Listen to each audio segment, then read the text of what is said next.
Okay, and we should be back, to being synced up. Hopefully, this is the last time we're seeing this. We'll just check the guilty parties as we go. Honestly, chat, because I think some scenes might be a little bit too heavy for my current install. And yeah, here we go. We're just right in. Let's go.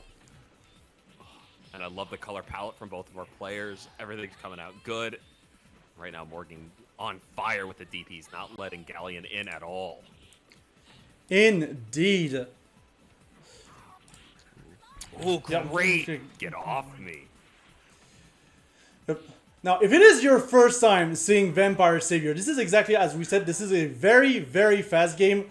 And the big thing in this game is that you do see a lot of mechanics that you would see in later Capcom games and later anime games just in general. You've got a lot of very quick dashing. You've got some air dashes. You've got the whole kit essentially. Yeah, Galleon very known for his dash forward, becoming an aerial, quick overhead to react to, and showing off a lot of the strike forward quarter circle to get in and go quick, spending some quick meter on it. There it is again. No corner combo though. Yeah, and to be fair, this is also like the first round. I think like both players are kind of starting to warm up at the moment. And yeah, perfect time for a hand warmer and great EX. Yeah, what an EX from Faye OK in order to open up the score in this tournament. Doing a great job, and yeah, we are running first to 3, not a common format for Vampire Savior, but we need it because we want to see more of this game. Yeah, again, the matches can be so quick, and we do see the switch directly to Dimitri on Alex Soul's side. Yeah, a little bit of a more consistent character, has a very fast DP that can just essentially be spammed to keep pressure away. Dimitri is very, very strong, has many strong players. Only thing he really lacks is too much silliness in a game where silliness definitely is rewarded. Oh, absolutely. I mean, when you see Morgan doing mix-ups everywhere from left to right to middle, you know, you're like, what do I do? I mean, thankfully Dimitri does have a DP, but like that is not much in this kind of it's really not much in this kind of games. I do really like dash DP though on Dimitri. I will say that much. It's so funny. You see him dumping meter right now to get rid of some of that white HP and then finishing off with an aerial fireball. Alex Soul's cleaning up the gameplay a little bit, warmed up and ready. Yep. Yeah, and just like that, we have a tied game. And obviously you can't switch when you're on the winning side. Like, this is just the classic. Yeah. Fade OK immediately going in right now. Dealing a lot of pressure onto Alex Soul, who's kind of going to have to DP right out of the pressure. But now we're trying to play a little bit more of a zoning game. It's very funny to see those players just go back and forth at this rapid pace. Yeah. No, and it's so interesting. Faye really seems to be lost here, where they had such good presence against Galleon. I'm not exactly sure what has changed. Oh, good patience. Yeah, good patience on the XDP. And immediately trying to go, I believe, for the Raging Demon as well on Alex Soul's side. Like, you need to be very close for that command grab to hit, because it does have a tiny bit of startup, but it's even slower than regular Raging Demons. It's kind of just like, it takes its time going anywhere, so you want to be right in their face. Great yeah. But look at that. Alex Souls right now has the full control of the corner, and yeah, it's exactly as you said. Like, Faye OK right now is very much struggling just to find their footing, her footing. Sorry. Yeah. And it's kind of clear in that sense. And yeah, the DP is just going to take it for Alex Souls, who's going to take the lead 2-1 right now. As we are going to go into game 4.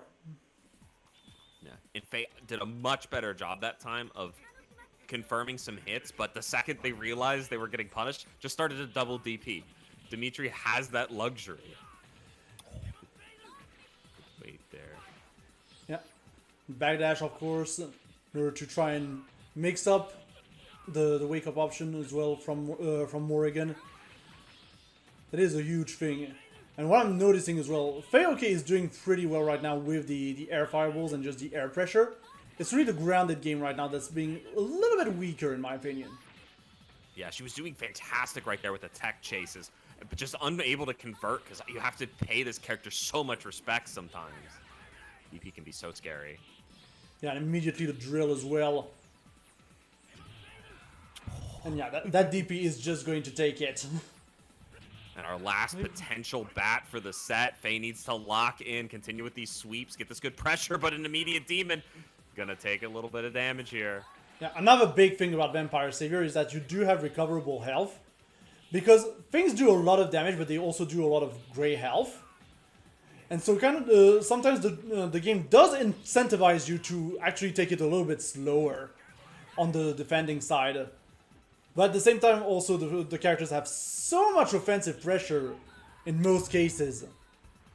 That's just not possible. And obviously full display there from the Mitri, rushing it down, finishing it off quick, and moving on in our winner's side. Luckily, we do have a whole bunch of Vampire Savior left. This is only round 1, so really nice stuff. And the character switch worked out perfectly. Absolutely. I'm seeing another quick spike here. I'm going to just stop and start again real quick. Don't go anywhere, chat. Sorry about that, chat. We're back. We're troubleshooting live because, yeah, some of those scenes are a little bit heavy on the CPU. But as long as we can make it work by the end, it will be okay. And worst case scenario, I'll just reset between each match. That's like the worst case scenario, but we don't want it to come to that. Yeah, but the one thing we won't be doing is resetting in between these Vampire Savior matches, because obviously we want to see as much of this stuff as possible, and our players already showing up, doing some great work. Yeah, if we need to, we will do that. We just hopefully don't want to come to that. Exactly. But yeah, let's go for our second match of the day already in winners round 2, obviously. What am I saying here? And we will have Frexia versus Drengel.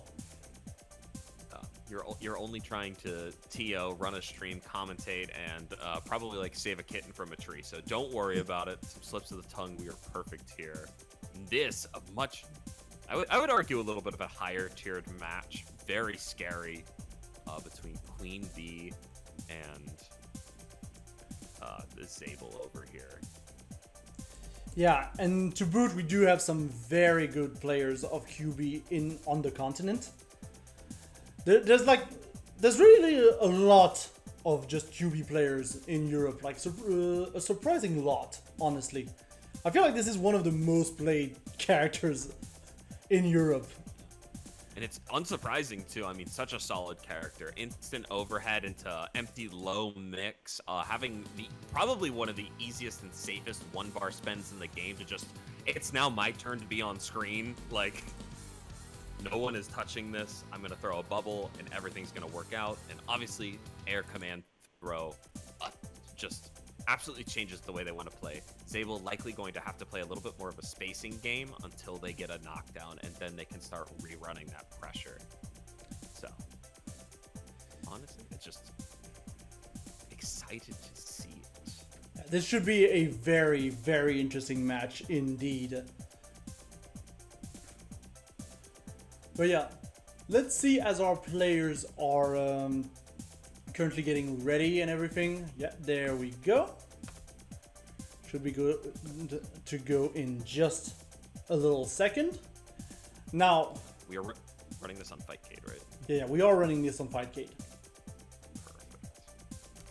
Just obviously takes a little bit to load each and every time. Yes. Yeah, and we love. Ooh, they're doing a first to 2 at the moment. We'll have to re-get them on the second hit. That is okay. Yeah, this is fine. Stage. Yeah. Starting off immediately with some long distance pressure, and knows if they can keep Queen Bee on the ground, they can just keep running their game plan. Yeah, that is the big thing, honestly. We do have 2 very mixed up heavy characters to an extent.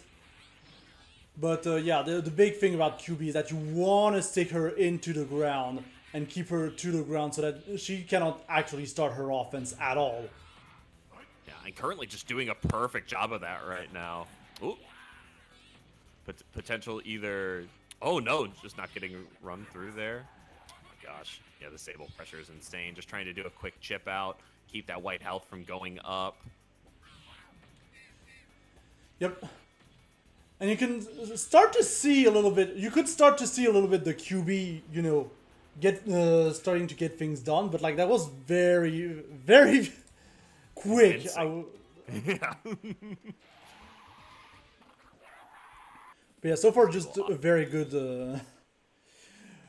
showing overall from Freixia. Yeah, obviously one of the best characters in this game, if not unanimously the best, with having just an infinite amount of good tools and stuff. But a very hard character to pilot. Getting your game plan going can be very difficult. He's very unwieldy as well. Like if you're not used to him, you're like, okay, what do I do against this character who just spawns chainsaws and does things? Yeah, and it's like on skates half the time. You constantly feel like you're sliding around, but currently just doing a perfect job of every small hit just being extended for full damage and even wake up with a reversal. Woo! Alright, we might have to reconnect here because I believe they have the rank set on 1-2. Yeah, I believe it's like automatic in that sense. Yeah. That is just a fight gate thing. We will find them for their conclusionary match here in just a second. Yep. In just a bit, you know. Yeah. Just gotta relocate him on fight gate. But Frexa, I mean, doing a fantastic job. Really figured out. I mean, clearly has experience in the matchup. Don't let Queen Bee up. Don't let her start her game plan. Don't let her do anything. Lock her down. Make her guess. Yep. And keep her on the ground. Strangle? Yeah, and just lock it down. Stay in your lane. Every time they jumped, throwing out a heavy punch chainsaw, just controlling half the screen with it. So oppressive if you're not instant air blocking it. Frankly, just perfect play at the moment. Yeah, and we're back in. Perfection. Yeah. Oh, instant sweep. Yeah, instantly with the sweep. I mean, again, we gotta keep the bee on her toes, you know. Yeah, well, and she wants to be as far away from her toes as possible. So yes, trying to currently fly up and just get something started. Wake up, grab to keep the pressure in their stance.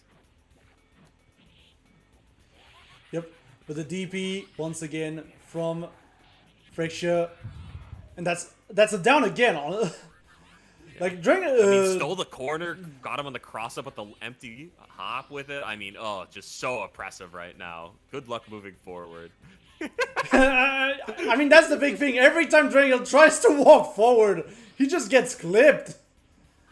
Yeah, you can actually space a little bit with her medium punch. It's quite good to contest the normals, but I think when they started playing, they weren't like, oh, I'm going to play Street Fighter and stay at this distance. Oh, finding a bat. Great job. Yeah. Really getting punished. To be fair, I do have a counter argument. It's called Chainsaw. Yeah. Exactly, yeah. Like, the mix is right there, but obviously the spam of the medium punch, we had to probably find an answer for it and then deal with the consequences of our actions, but yeah, just a little bit of skill difference there. Yeah, just a little bit. And it's A-okay. Anybody can start playing Vampire Secret. It's one of the easiest games to start. Climbing the ladder is where the challenge gets difficult. Yeah, it is pretty accessible indeed. Like there are some techniques that are a little bit tricky if you're not used to them. Like for instance, push blocking. Push blocking is like all buttons, and it's like it's very weird when you're not used to it. I don't know how else to describe it, honestly. Yeah, it does kind of. I hate to say like a degrade, but you kind of have to think of your brain of like, well, how did old developers think this was gonna work? And like, well, yeah, how else can I keep my player engaged and active in defense? It's like, make them press as many buttons as possible. And it's like, yeah, but pressing buttons also makes attacks come out, so like that doesn't. Ooh, and it's why push blocking has evolved into like 2 buttons and just keep them off of me. And it's in versus games, it's a dash. I mean, there's infinite ways to think about it as an evolution. But at the beginning, just hit as much as you can. Yeah, and that's the other thing as well that you have to think about. Like, we are now in an era where players don't necessarily play on a fight stick. Obviously, when those games came out, they essentially came out only in arcades. So you had to play with the machine that was just set up in whatever garage or, you know... Yeah, whatever mall. The mall. So many things. Yeah, and this is actually a game that I literally cannot play on controller because it is so fast, it is so input heavy that like I tried it and my hands were dying after the first 2, so I stopped. Literally the perfect type of game for a fight stick, the perfect type of game to learn. I'm sure most of the people on chat right now are Vampire Savior fans and people that aren't just finding this stream randomly. But if you are, please consider giving this game a chance on Fightcade as one of your 3 or 6 slots if you're a patron. So you can get some games. I also need people to play with, so Yeah. show up. And obviously as well in Europe, we still play on the cabs. When we go to the locals, we still play on the cabs. You go to Vampire Street Battle, it will be on the cabs. You literally cannot plug in your stick. It is on the cab. I know. Just practicing, right? I mean, I know in America you're starting to have some USB ports on the cabs themselves, just for accessibility, which I find is pretty good, honestly. Yeah. But we're purists. No, as you should be. I don't think there's any reason for that. I mean, the game was built as intended. Play it that way. I mean, everybody loves the cheat box and all the in-between stuff. It's not going to help you on this game. It probably does in some weird way, but we're not concerned about that. We just want more Vampire Savior, but if accessibility is what people need, it's fine. Hopefully it's for those ergonomic controllers that make your wrist not hurt as much and such, but hey, whatever you'd like, as long as you're playing.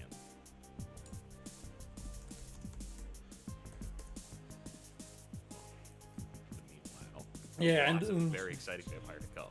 Yeah, and just while we're here waiting for our next match, don't forget to type in !Matcherino in the chat in order to redeem those codes for the Matcherino. We do have a starting pot for this tournament of $50. That's right, the whole $50 bill for the top 4. Find me another Vampire Savior tournament with $50 on the line right now. I dare you. It was just Halloween. Yeah, I'm a little bit late at that party, I will admit. But yeah, make sure. Make sure to type in !Matcherino in the chat. It will give you the link, and you can redeem those codes for free, so you can add money to the pot for free. Also, if you want to get some cool merch of Vortex Gallery Online, make sure to check out the shop, !Shop in the chat, in order to find some sick t-shirts. Like, look at those sick t-shirts that you see on screen right now. And can confirm they're very soft.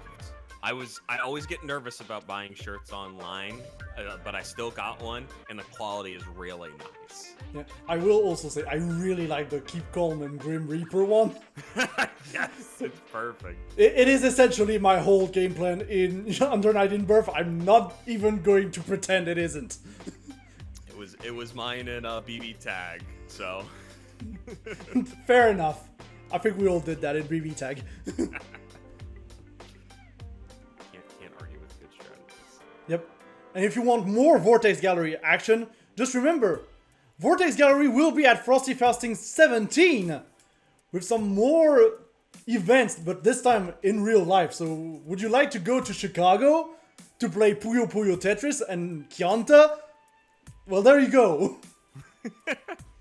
And obviously tons of other games there as well. But yes, Vortex Gallery always coming out, showing off the best that the, I would say the online/indie fighter community has to offer. So please support them if you got the chance.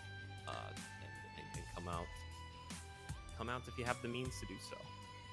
Absolutely. As I heard that we might have our next match, let me load that up real quick. It should be, if I'm not mistaken, well, I say Mr. It should be Bagel versus Coco Adept.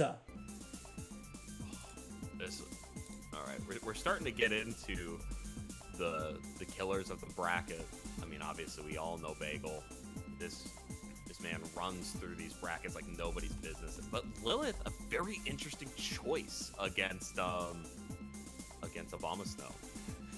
Yeah, that's the big thing with Sasquatch is that we were talking about like the air pressure of QB and like the air pressure of like Zabel. Sasquatch is very grounded in comparison. Yeah, but you also have to block these high dashes and just he can fit two into a top head, like a little string, and then can just empty into a low, heaven forbid, and oh my gosh, has grab mix-ups as well. An absolute monster of this game. Just gets very lightly outshined by some of the other people due to his linear game plan.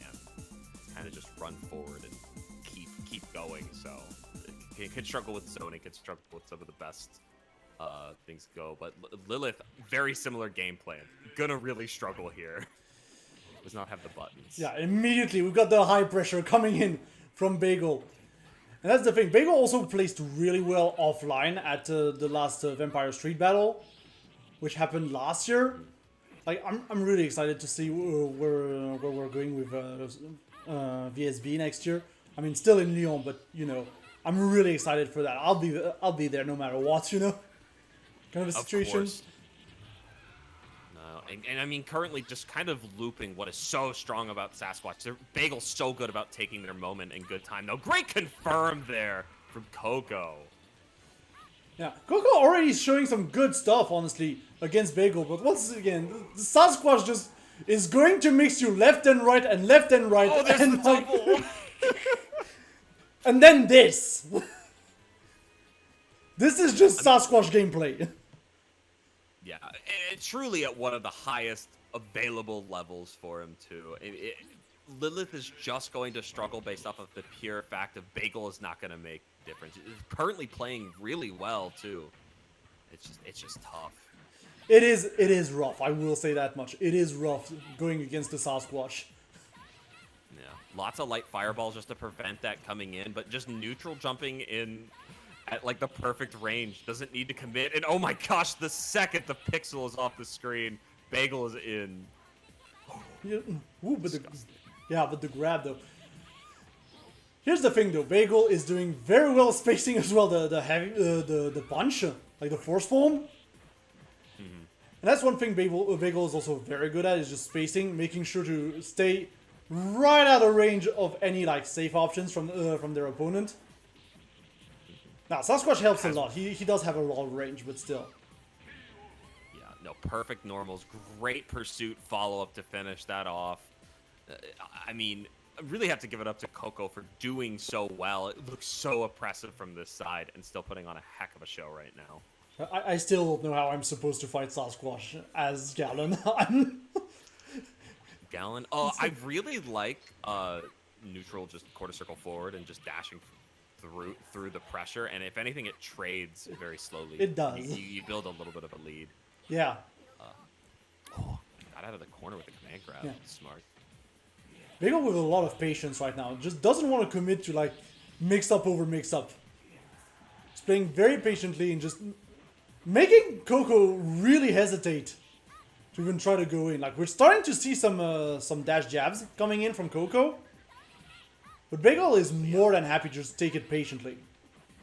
Yeah, already up a bat, does not care, immediately gets the JC and punishes it instantly. Oh, falls back into the corner. This is going to be a very tick. Yeah, and there's the corner. I wouldn't say the corner cross up, but Coco kind of just dashed out of here, in all honesty. Yeah. I mean, it's just such a tough matchup for Lilith. Doesn't have options to deal with the pressure, but just can't dish it out as easily. Has to play very patiently. I liked when they were like mid-screen and throwing that light fireball and covering him, but Bagel just too good of a player to fall for it, honestly. Yeah. We will without a doubt have more chances to see Bagel. Our #1 seed would be very surprised if they fall early in this bracket. Obviously, some killers left throughout this entire thing. I would be also very surprised, in all honesty. But now we are going to go still in in another top 8 qualifier. And suspense. It will be Devon versus Loyalty.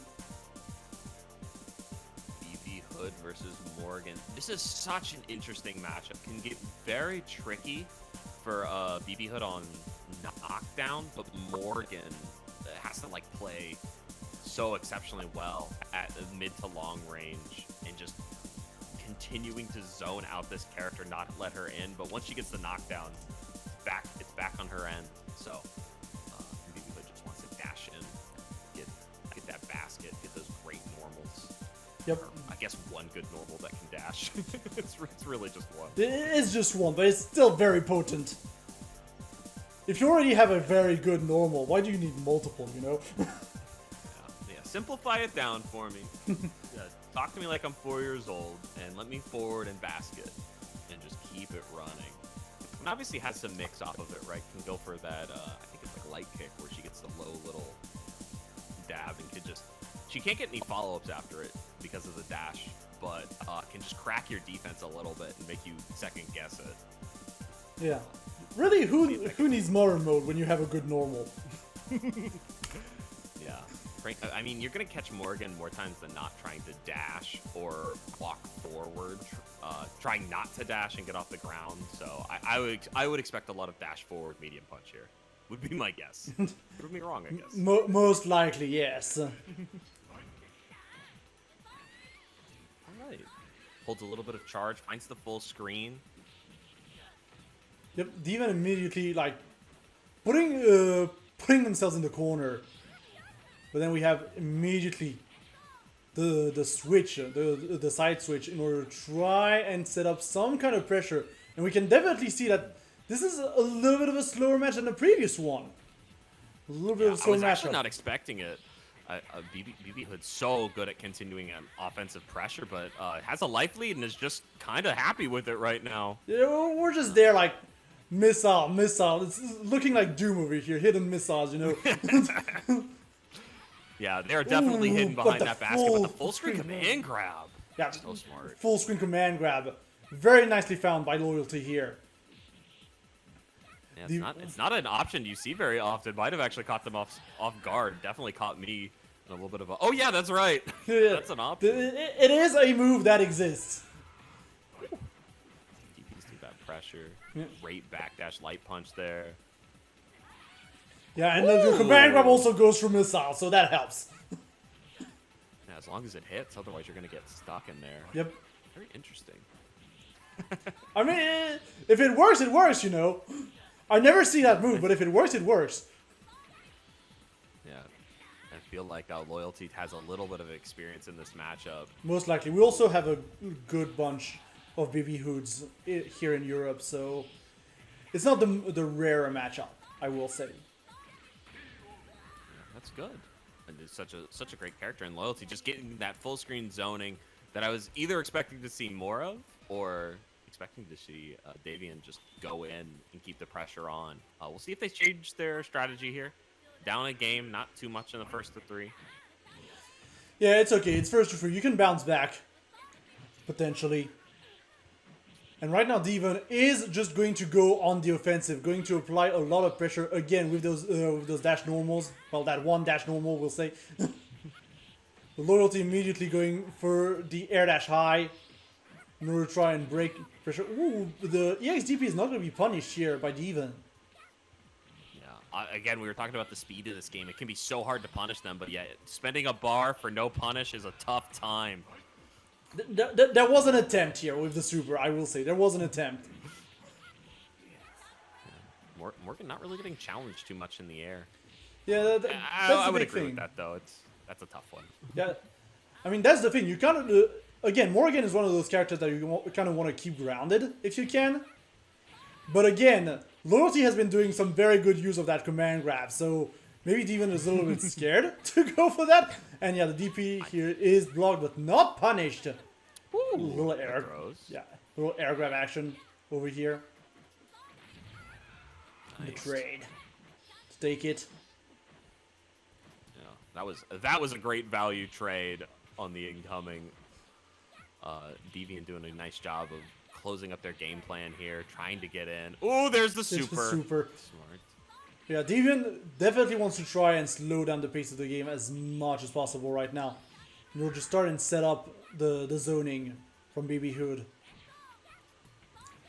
This is the big thing. And yeah, trying to really mix up the approach with the double jump as well. Spending all their bar constantly on that EX fireball just to try and reclaim the space, but now we're back to the corner. Yeah. Needs to keep this consistent. Yeah, the problem as well is that at this rate, Loyalty is just going to chip. Or just get the air grab. Because why not? The suplex out of the skies, Morgan. Wow, we love to see that. That is, that was a read. Because I believe it's a special input. Yeah, Really smart. I believe so too. But then again, Loyalty had a decent health lead, so could afford it, you know. Yes. We were close on time overall. And again, Loyalty. Definitely been on Loyalty's side. Yeah, again, Loyalty with some very good openers right now. Devon is going to use the missile to catch the wake up from Loyalty, but still. I like the slower pace of gameplay that Devon is offering right now. I think it's really benefiting him. Yeah, and I think we're doing a great job of actually staying in the pocket in this game. The little conversions are really starting to add up, and that empty low not working out for them after the jump. Yeah, but you're gonna eat that EXDP though, and that one is not going to forgive you. Yeah, great pursuit afterwards to confirm that last of the damage, and we're pretty much evened up going into the potential last bat here. Yeah, and the command grab as well, in order to take off a good chunk of health. We hadn't seen it yet from Devon. He's just gonna throw it out there for the mix. Now Devon is actually having a pretty decent lead, but it can just melt so quickly. Oh, and the super is going to catch the jump! Oh, and the dash under DP just to make sure the momentum doesn't leave. Oh, this is getting good. Yeah, Devon definitely doing much better in this round right now, but has to kind of go through the bullet hell from Morgan, who's just going to suplex the child! Keep her out of the air. Keep burning her alive. Great finish there from Devon. Wow. Really picked up the pace there at the end. Yeah, very, very good stuff from Devon in order to get a point on the board. This is the point that he needed right now. Just the round that he needed in order to get potentially the momentum going. Yeah, if they can keep up that style of pressure that they were doing before, a little sparse, a little patiented, I think we could definitely see a game 5 here, but it has to work for it. Ooh, the triple dash! We're not playing Mario Kart over here. I didn't block that. Nobody else did. Don't lie to us. Press 1 if you blocked. Chat. Don't even have time. Getting stuck in the command throw from Morgan. Loyalty doing a really nice job here of locking them down. The tick throw on incoming. Ooh, but we're gonna use the super as well. Cry on them. Like, Devon is really liking those various options from BB Hood right now. It's working, like, you know, just throwing an odd option every now and then in order to throw Loyalty off of their rhythm. Yeah, it's a great job to stagnate those normals and try and throw in a grab here and there to make them want to tech, make them throw out an unsafe button. But like great that. pick up here. DXDP, very nicely punished here. And once again,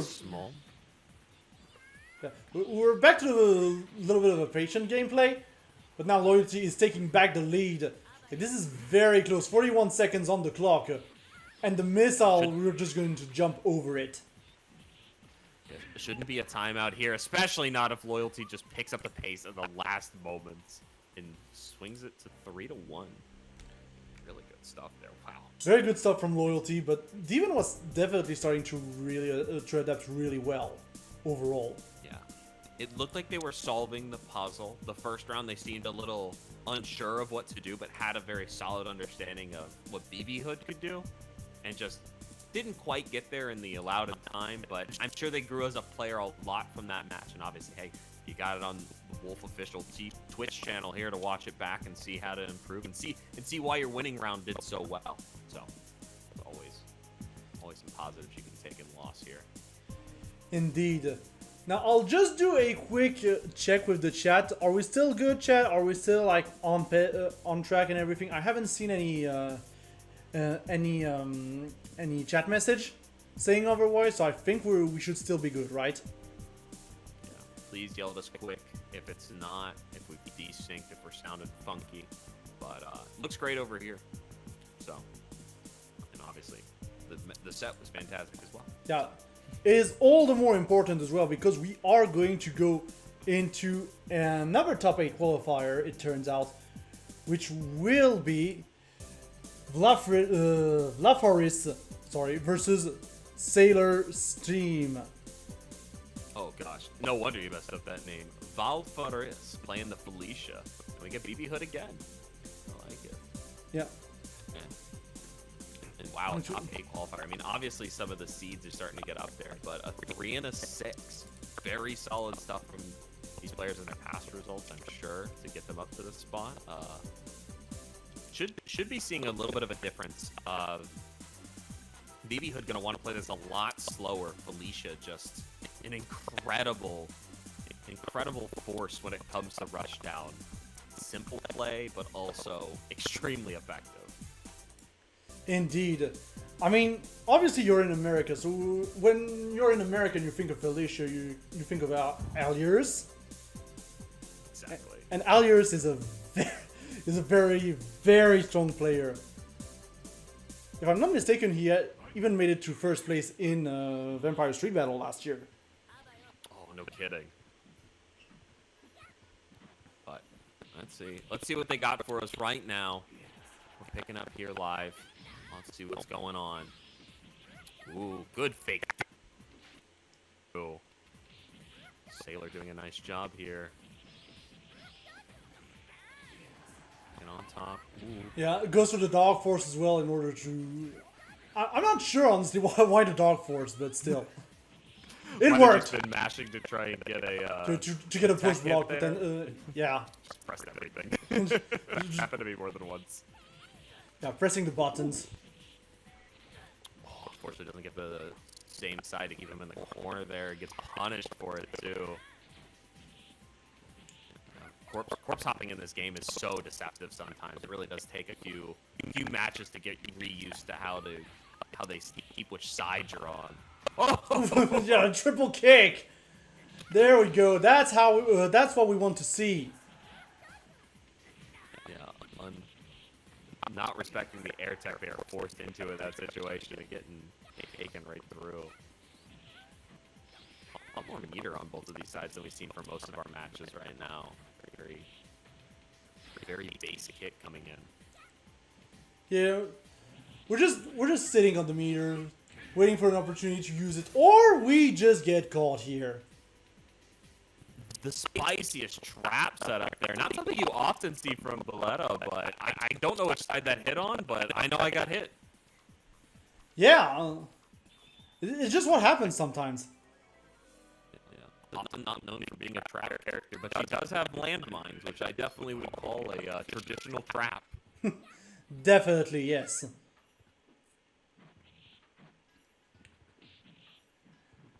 Right. Ooh. Good checks here. Out of the corner, obviously having that wall jump, helping Felicia a ton. Yep, but right now the one jumping in and out is definitely Sailor's team, though. We got a lot of good jump-ins right now on that Felicia. We were praising medium punch earlier, but jumping medium punch on BB Hood's so good too. Ooh, nice check on the walk forward. Great choice for a survey here. Yep. Cross up. More cross-ups. Always more cross-ups. So potent of a way to mix our player up in this game, and all like character are going to do some great work. That's Oki. Yeah, we've got a missile to actually punish that, though. Always solid. And yeah, the big thing is that if you try to trade as well, you're just going to eat the missile. Anyways. Very damaging special move. Keeping all of their points. Have the light lead. Keep this holding down. Just need to not get single rolled by Felicia here. Coming back into the corner, though. Yep.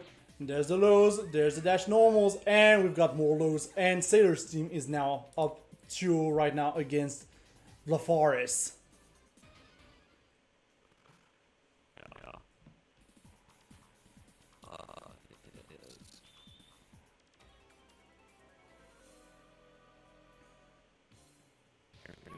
We are currently robots speak, but we're going to let this game finish through here. Yeah, we'll fix it after this match.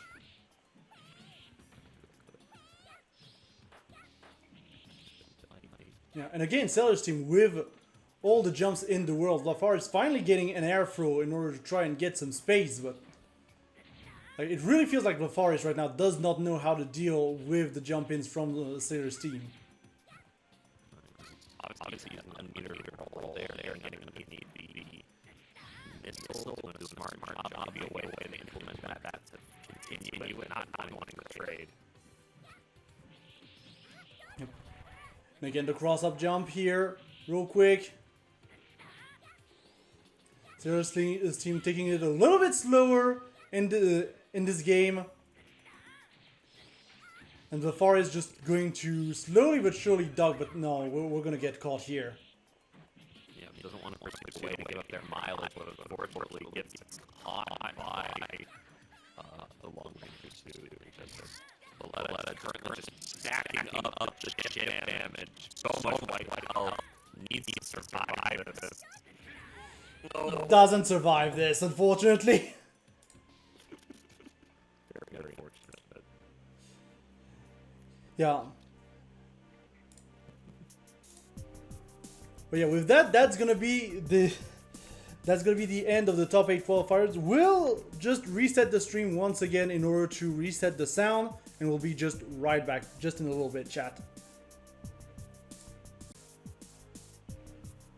And we're back again, chat. So, sorry, apparently this is like a new issue as well.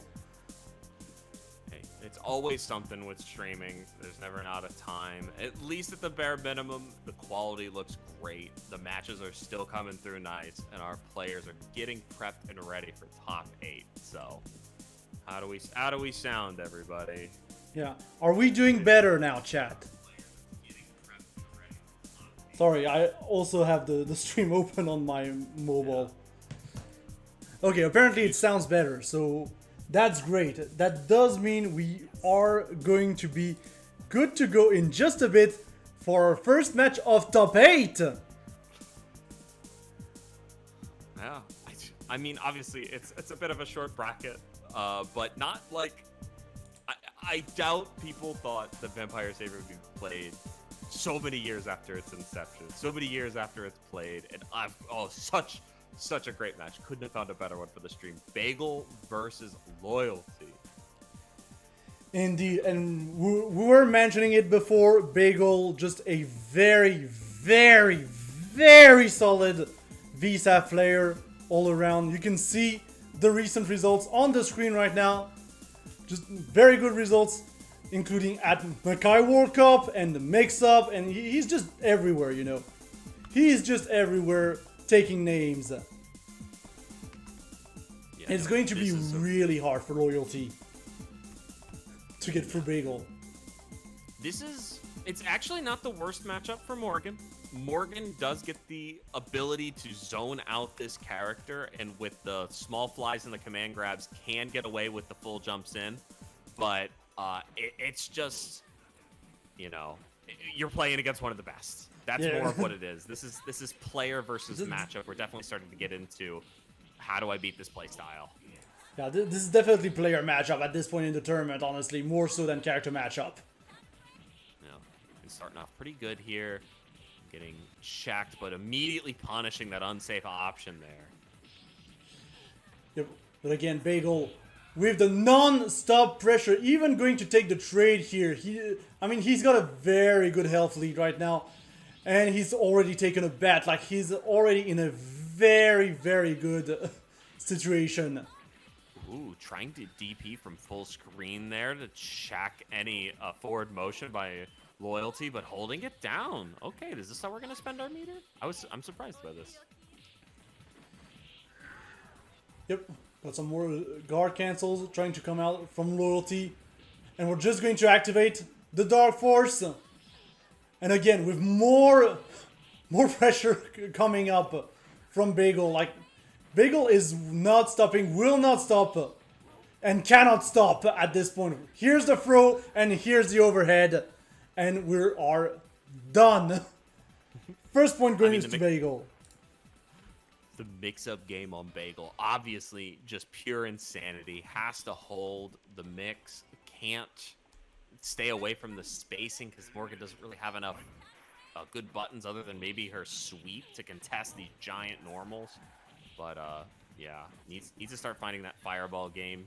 Needs to start looking for a way to stay out of the corner. Obviously, such a small screen. There's a lot of options. Yep. A lot of things to improve, but how much can you implement in this short amount of time? I mean, that is definitely the big thing, honestly. It's like, what can you do at this point? What can you even do? Hey, that's for Loyalty to figure out. I just picked comms. I'm not playing against this. An excellent EXDP finally catching this terrifying Sasquatch out of the skies. Yep, Bagel is going to answer real quick.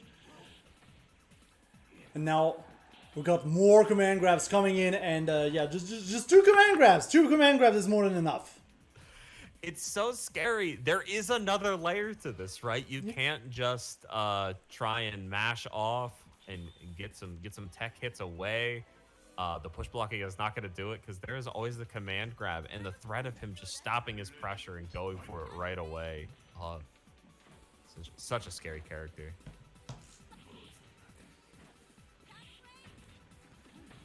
Bagel, no stranger to picking the right option every single time. Yeah, just gonna jump right over the fireball. Tries to catch Loyalty in midair, and yeah, that DP, of course, is going to be whipped and heavily punished by Bagel, who is in a very, very good situation to take that match potentially. Good stuff here, and I'm not really seeing Loyalty. What is it? Rolling in on Tex. Just too afraid of being right in Sasquatch's face. Posturing himself perfect in the corner every single time. Oh, there it is. Yeah, there it is. And that's gonna be it. Just like that, Bagel is going to take it over Loyalty. I mean, one of the best in the business. He doesn't get that title from playing bad. Bagel is a force to be reckoned with. We've already seen Loyalty come out on top in one of these sets, but that is just the oppressive power that this character truly has. In Bagel's piloting hands, just pure terror. Yep. Also, I'm sorry, chat. We are also doing like the fixes live because apparently there's still the whole robot thing happening. Hey, it's always something. We fight with the punches. Just let us know right away if we start sounding funky, if the matches start looking weird, and we'll do our very best to get that quality right back to you guys. Just an issue with streaming more than anything. Yeah, we're trying to do our best to actually get things done. Is the big thing. Hopefully this is better now, though. Haven't heard any complaints yet, but we do have some ads running right now. Obviously, we've talked about the Matcherino. No, we don't have ads running. It's just me fixing things. Oh, gotcha. Okay, I got baited. My bad. No worries. I'm doing my best to fix the stuff. You're fine. I was like, wait. Oh, and it's funny too because I have the Twitch stream up on the side over here, and was like, wait a minute, these aren't matching up. But I'm like talking, and I'm like, we could always make fun of me. Totally fine. It's okay. It's just tech issues. You know, chat. We're fighting tech issues. This is the hardest matchup in DFGC is tech issues. Yeah. It's okay. The OBS plus encoding matchup, just like 80-20. Tio's got to work real hard to get it done. Winnable, but definitely takes the practice. Oh my God, Yep. here. I really need to get a new PC at some point. I just get a new laptop at some point. It is a game changer. I'm in works to try to get a new one. Yeah. What I really want is I want a second computer and like figure out how to like hook them up so one can actually run a stream and the other one can just run the games and like keep things separate. But I'm like, that's just a lot more hardware knowledge than I currently have. So in time, maybe. Yeah, it's okay. I just have a capture card, so I just captured a Steam Deck. Oh, okay. Yeah. This is how we make sure that the player experience is not affected by the technical issues, chat. Which is the most important at the end of the day. Completely true. Yeah, but we should be face chat once again. If we sound funky, please let us know. We should be good, and we are going to go into our next top 8 match, another winner semis, which is going to be Naldinho Ostman versus Sailor Steam. No, and I forget, we haven't seen Naldinho Ostman, right? Because we did see a Dimitri earlier, but I don't believe it was them. I'm not sure, actually. No, I don't think so. I might be mistaken. Yeah, No, we didn't. We didn't. Yeah, but we have seen Sailor Steam on doing a fantastic job earlier. Playing through, I believe it was the Morgan matchup, but this is a very different beast. Dimitri can really keep the pressure off. Doesn't allow BB Hood to do any of her Oki setups at all because DP so prevalent, so hard to punish. Naldinho getting second in Vortex Gallery essay. Yeah, that's interesting. We'll see. We'll see that. Let's see how that comes through here.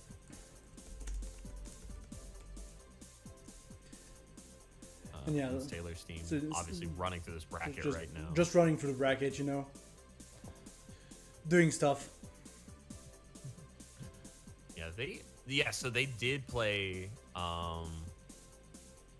the Dimitri / Galleon player earlier, so they have a little bit of knowledge in this matchup with Alex Solis. Yeah, so, they do. They definitely do. Not exactly a rare character in the game, but sometimes hard to find talented and experienced matchup because his simple game plan is very straightforward and can really stop any character's momentum forward. So I always love to see how players have made the character their own and are planning on bringing things together. So it's all on you, Naldinho Ostman. Yep. That's the thing as well. Like we're saying, Dimitri is a pretty straightforward character in a game of not straightforward characters. Yeah, it's literally the only thing bad about him is he plays very linear. Other than that, normals are fantastic. He has a command grab, has a fireball, and has a DP. I mean, what else could you ask for? Yeah, he's just a solid Shoto to an extent. We'll say Shoto. Yeah, untraditional. But, I mean, in a game like this, it is definitely the closest thing to home you could have as a Ryu player or a Ken fanatic. Wow, just missed the meaty missile there. Yep. Using the fireball as well to try and zone out, but like the problem is that Boleta is going to always be... She can kind of go on you and she can also zone out very well, so it can be tough, you know. Yeah, and really doing an amazing job of getting some cross-ups here. I've never seen a Boleta go for so many light kick cross-ups, but it's working out really well here. I think if Dimitri is able to slow this down and just DP and neutral, be a very different game. Yeah, probably. That's the big thing. Like Sarah's team, as we've seen earlier, love those jump ins as well. So it's always interesting to see. But there's the demon coming out, doing And off decent the whip as damage. well. Yeah. And now we're back to the zoning game. Sarah's team right now more than happy to take it a little bit slower, but we're going to just roll into a demon on Osman's side. Does have a second for themselves. There is no chance of him demoning without that extra bar, but the grab is still there. Yep, and the Fireboy is going to finish it off. Showing off that meaty projectile like earlier. Really good stuff. Yeah, I do feel like Sailor's team kind of dropping that one. Had a really big pressure situation, but lost a ton of white health in the final exchange.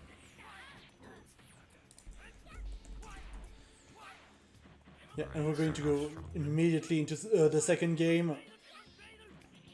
Yeah, our more experienced players here being well versed in getting these matches going. I'm hoping they're excited for the first of 3 because it's not always something you get in this game. Just the chips right now doing so much damage. Yep. And then we do DP-DP in order to mix the opponent, you know. Is Dimitri's best mix, man.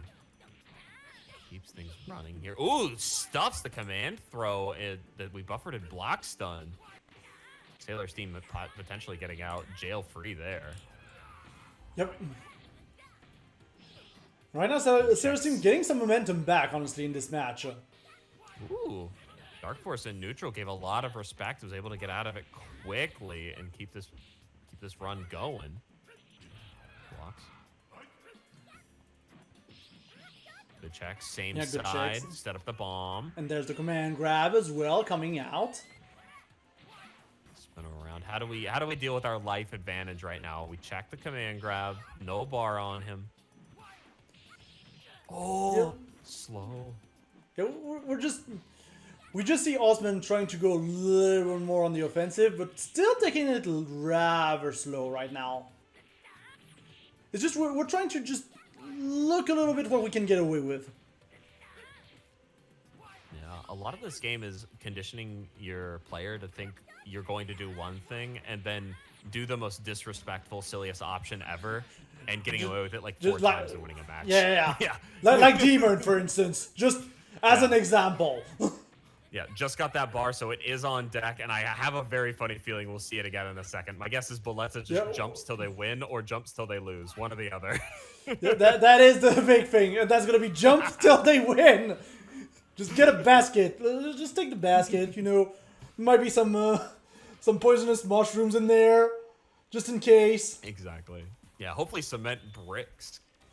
Get some actual cranial damage on incoming, but yeah, very smart using the medium punch as we're jumping up, and then the light kick on re-landing has enough recovery time to get away with both. Ooh, cross up.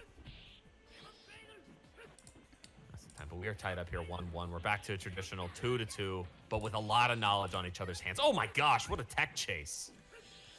Indeed. Their Sailors team, once again, trying to go for a few lows, still maintaining some good momentum going into this game free. But we are very often stuck in the corner, and that's going to be a free demon for Osman, who's going to be able to take that life bar. Yeah, the pursuit finisher was really nice, but now we're stuck in the corner. Welcome to the reverse situation. These lows. Good pressure. Great blocks from Sailor. That was not an easy sequence to get through. Yep. But again, Sailor coming in with the jump-ins and the EX missile in order to secure that 2-1 right now. We still got one more game, potentially 2, so there's still time for Osman. But it really feels like Sailor has completely reversed the momentum of the game. Yeah, their momentum is doing fantastic. It's going to rely on Osman to... I'm not sure if keep out is the right word, but on Oki, more benefit. I honestly don't see as many DPs as I would expect in this matchup. Even though it doesn't get huge benefit from it. So yeah, Osman might be just a little bit shy with the DPs. Which might be working against other less seasoned opponents, but right now against Sailor's team, it's really not working to his advantage. Yeah, I understand being respectful as you go up through a bracket. Like, oh, this player is definitely going to be good and going to punish me for it. But representing the option is still so smart, especially in this. Oh, trying to get him out of the air. Yeah, and again, this is a game that goes so fast that most of the time you're not even going to have the reaction time to actually punish properly. Yeah. Another thing that we didn't mention as well is that technically the game does run a little bit faster than on the arcade. So it kind of screws up a little bit your timings and your reaction times. Yeah. Yep. PC processing just a tad bit faster than the arcades, but nice get out of jail free here. Boletta gets a great chance to swing this momentum back, but Osman needs to finish this out quick if we're gonna take it. Yep. But there's the demon once again. Those demons have been landing again and again for Osman. It has been his strongest tool. But Sarah's team just barely managing to get a low in and also surviving DX drill. Like, Yeah, life. Next good hit is really going to be the decider here. Who's going to take it? We do have a bar on Boletta. yeah, but no, the EX missile is not going to be the option that is required to beat that Dimitri. We're just going to jump right over the missile and unlock game 5. Yeah, no, that was a perfectly timed jump. It's just very unfortunate timing for Sailor's team, but I mean, Oshman sniffed that out a mile away, and great sweep there. Yep, some more sweeps. Got a little bit of a knife action going on here as well. More missiles. We're just going to throw the entire kitchen sink at the vampire. Maybe there's a cross in there. Nobody knows. Nobody knows. Yeah, Boletta's basket of tricks is infinite. Ooh, we're giving him a chance to recover some of this white health in hopes that he'll make a mistake on incoming. Ooh. Yep, and there's the air grab as well. You secure that first life bar. And once again, Sailor's team with a very solid health lead right now. Coming into that potentially last winner's bar of Osman's. Yeah, has one bad advantage and is currently just doing some work with it. Osman on the incoming, good buffer. Very tricky to get out of that situation. Has to commit to a lot. Ooh, nice EX. He's giving themselves just about as much of a lead as they possibly can. Who is going to win here? Yeah, that's the big thing. Like, Sailor's team right now does not have to commit. We can even get that command grab here. Gonna have to handle the Oki. No Oki there. That's fine, but there's the air grab in order to finish it off. Steam pulling out a fantastic finish there. Started throwing a lot less missile and instead opting for the air throws, making Dimitri second guess it at the moment they let up and are like, fireball or missile. It was like, I'm just gonna jump and grab here. Just well conditioned. Really nice job. It did take 5 games, but still very solid. Yeah, still very solid overall. Now, while we load up our next match, I would like to remind you all that we do have a Matcherino for this event, which you can access by typing !Matcherino in the chat. So make sure to type that in, you'll get a link, and you'll be able to claim codes for free in order to contribute to the pot. And also, we are starting with a nice little $50 pot to begin with. But you can add more to it for free. So please redeem those codes. I believe with the Vortex Gallery, we get 50 of them, so there's, $10 and change left in your guys' for free help. Thank you for coming out and obviously enjoying the stream, but gosh, get those codes done so we don't even have to think about them anymore. Yep. And also, if you want to support Vortex Gallery even more, we do have a merch shop! !Shop in the chat! And you can get all those beautiful shirts that you can see on stream right now. Got some waifus, got some logos, got some jokes. We got it all. Got it all. I said it earlier, but I'll say it again because I was very scared purchasing from an online shop. The shirts are actually comfy. They're good material. It is not just the cheapest thing printed on the shirt. And I believe the price isn't even terrible either. So I was just thrilled with the purchase. So But yeah, make sure to check out the shop. Very nice shop that we have here with some very nice designs. Also, coming up in terms of Vortex Gallery, we do have Frosty Faustings 17. Vortex Gallery will return offline indeed in the Chicago area. And you can already see this little sample of a lineup here on screen. Of course, we are in Car November, so I would like to draw your attention towards Fighters History Dynamite, also known as Karnov's Revenge.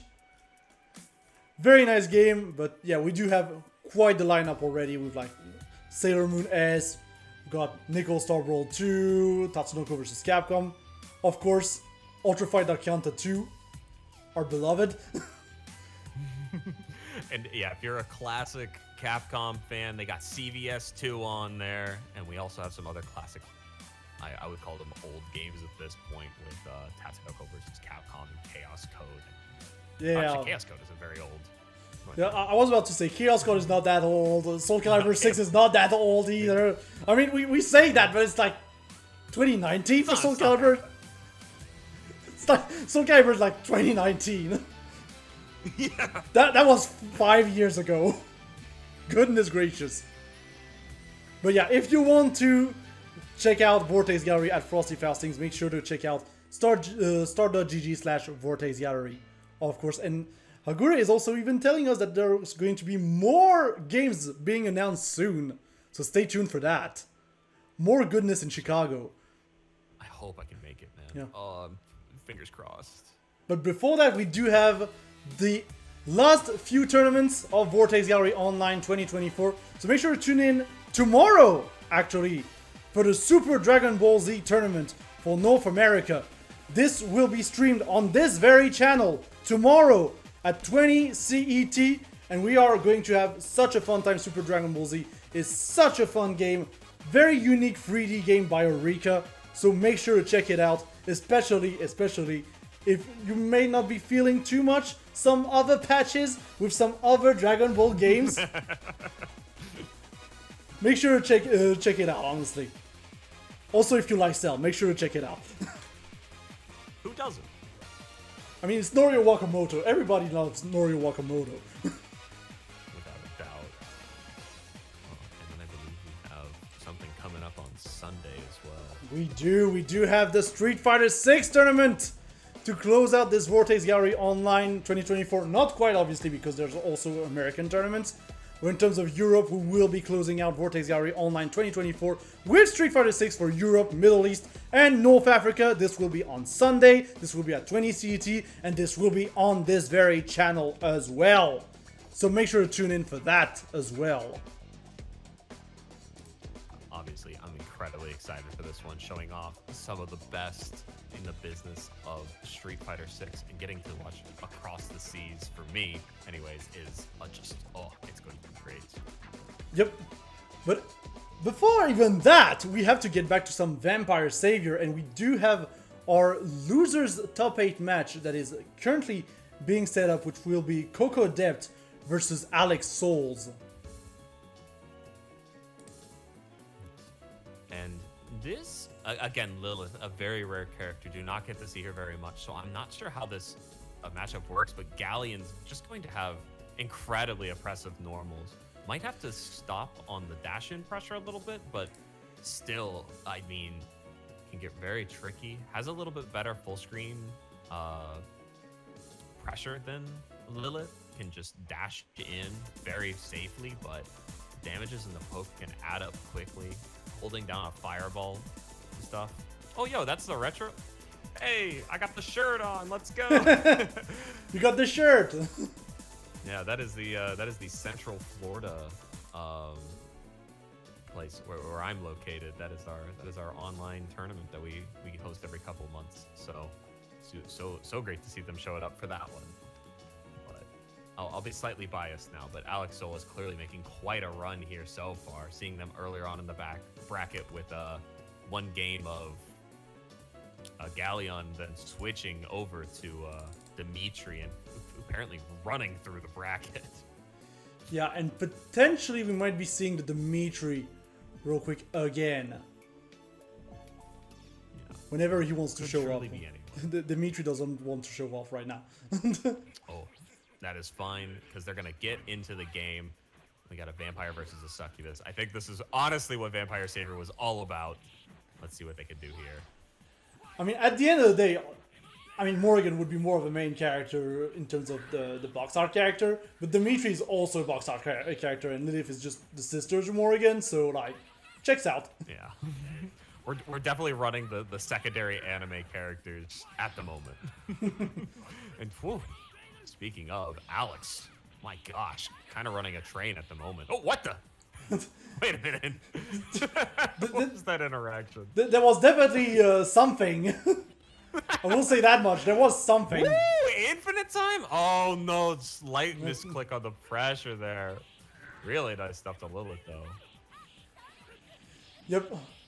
But Alex Souls with the overhead pressure and the fireball to finish it off. That's going to be a very quick point for Alex Souls in this game. And we'll really see the damage difference between the characters. It really didn't feel like Coco Adept was losing as many trades, but Dimitri just hitting like a truck on every interaction. They definitely gave him the advantage of a little bit of additional damage. He needs it, you know, he needs it. Hey, he's just a standard Shoto. He needs a little bit of damage, right? He's an honest character, chat, okay? He needs it. But Lilith doing a nice job with the ranging and the spacing that they do have, checking constantly with these lows, not getting many sweeps, but resetting the pressure instantly. Yep, and Alex Souls just a little bit short here on the DP. Tries to go for the drill, goes for the Raging Demon, and that's going to be the first life bar gone. But still, Coco Adept is looking much better in the second game. Yeah, getting away with a lot of lows. Currently, time for the mini Mini game, game, folks. Let's see it. Let's see it. Let's see it. Too bad. Not allowed. We love to see that on stream. A very silly super, but doing it on Oki, very smart actually. It's nothing people are very ready for. Yep. Does some decent damage. Now we've got the sequences. Yeah, but now we've got some dashing pressure. And yeah, eventually, eventually this is going to be an EXDP, but that was at least like 6 or 7 dashing jabs. Coco clearly showing off their dedication to this character. A fantastic job of locking them down in the corner and finishing it off with a perfect read. Ooh. On incoming, great stuff. Ooh, air throws. Yeah, the heavy fireball, very smart there to win their turn back, even if it whiffs. Checking for the rollback. Yep. And Alex Souls going for, of course, the setup with the fireball and the drill. You So always ready gotta. for all of these interactions. Yeah, Coco is very much ready for all these interactions as well. And we've got the grab here in order to finish it off for that first life bar of Alex Souls. I think they tried to anti-air with it there. A very difficult confirm, but I mean, Coco making it look simple and unfortunately getting checked there. Yeah, just getting clipped by the drill. It happens. Oh, yeah. Okay, activating We're starting Dark up with the Force. mirror image. Yep. Gotta go for double DPs. It's not going to do that much. But now we have to respect the Dimitri. That's putting down pressure in the corner. Coco barely escaping. Not really quite dead yet. Got a lot of white life to recover. Might want to actually slow down the pace of the game just a little bit in order to recover that white health. But no, we're gonna get... I think that might have been a chip from the... Yeah. It was cheap finish. Yep. I mean, that's the thing when you're so low. Like, there's still a good amount of chip in this game. Oh, certainly. A very real terrifying factor, but Lilith not having an option to keep herself aerial had to really just eat that damage. Oh. Yep, I like the dash-in fireball just completely missing. Just a little bit too quick on the buttons. System getting an odd buffer, but wow. I mean, Coco taking that in 10 seconds flat, needs a couple more to take this next bat, but if we were able to play this patient and use our life lead to our advantage, could definitely take this one from Solus and take us up to 5-5. Yep, more jump-ins. Alex Souls is going to try and challenge that directly in the air. But now Alex Souls maybe a little bit more hesitant. And yeah, Lay on the ground. grab. Yeah, So just the smart. laser command grab, yeah. And trying to get away with some very sneaky stuff right now. The dash in EX to win their turn back, but has a lot of work to do. But on the last bat, this is Coco's lifeblood right now. Yep, good block here on the drill.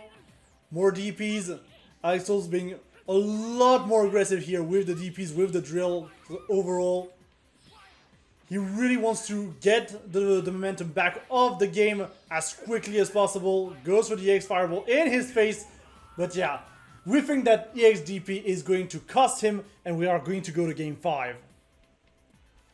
Yeah, Coco, honestly, just showing off a ton of lab time as well. The first 10 seconds, very in their favor, and then just chill back, relax, take your victory lap, slow, and gain some knowledge while you're at it.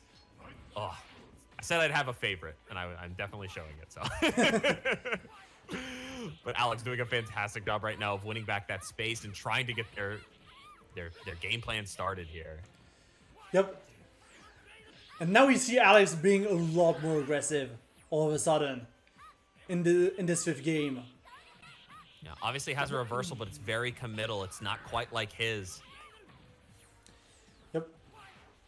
And Coco just gently walking towards the big bad vampire, you know?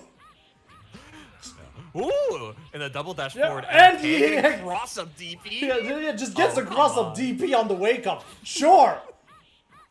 It's fine. Oh, using some very ignorant buttons here, but we're not going to get a huge punish on the EXDP. I mean, that's the thing. We're probably Coco concerned with losing the bar. Coco does have a life bar lead, so can kind of afford to play a little bit more fancy, we'll say. We'd love to see it. Ooh, the dash forward buffer doing an excellent job, and that life lead is now gone. Needs to play this very consistent and very safe.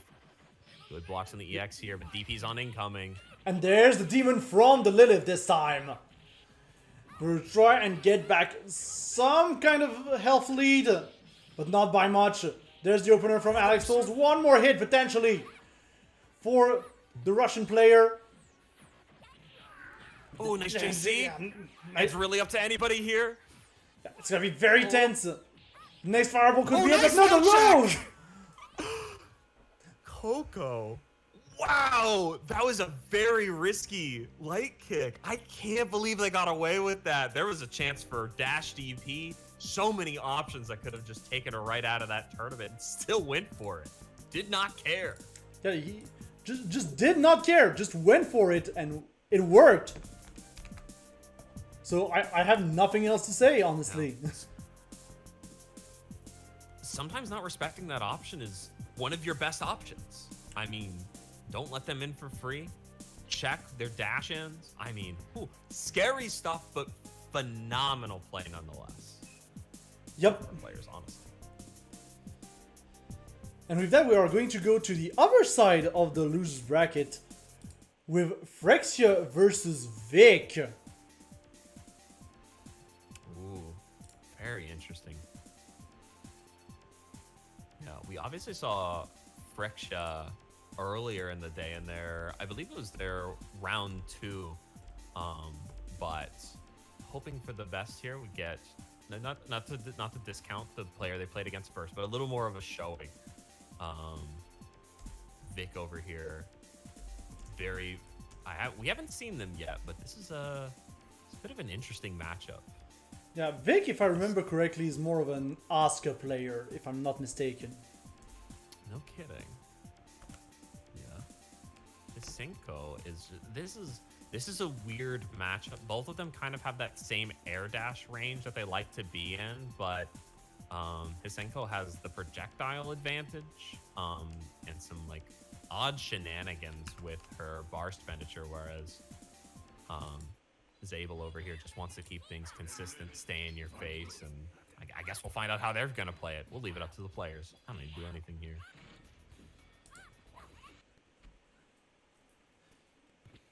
Checks right now. Toss him to the floor. Yep. Yeah, a lot of jumping air backdashing until we get a confirmed hit. Then we're gonna keep this pressure going. Yep, Vic is more than happy to... Frexia is more than happy to keep the pressure going in those situations. That's the big thing.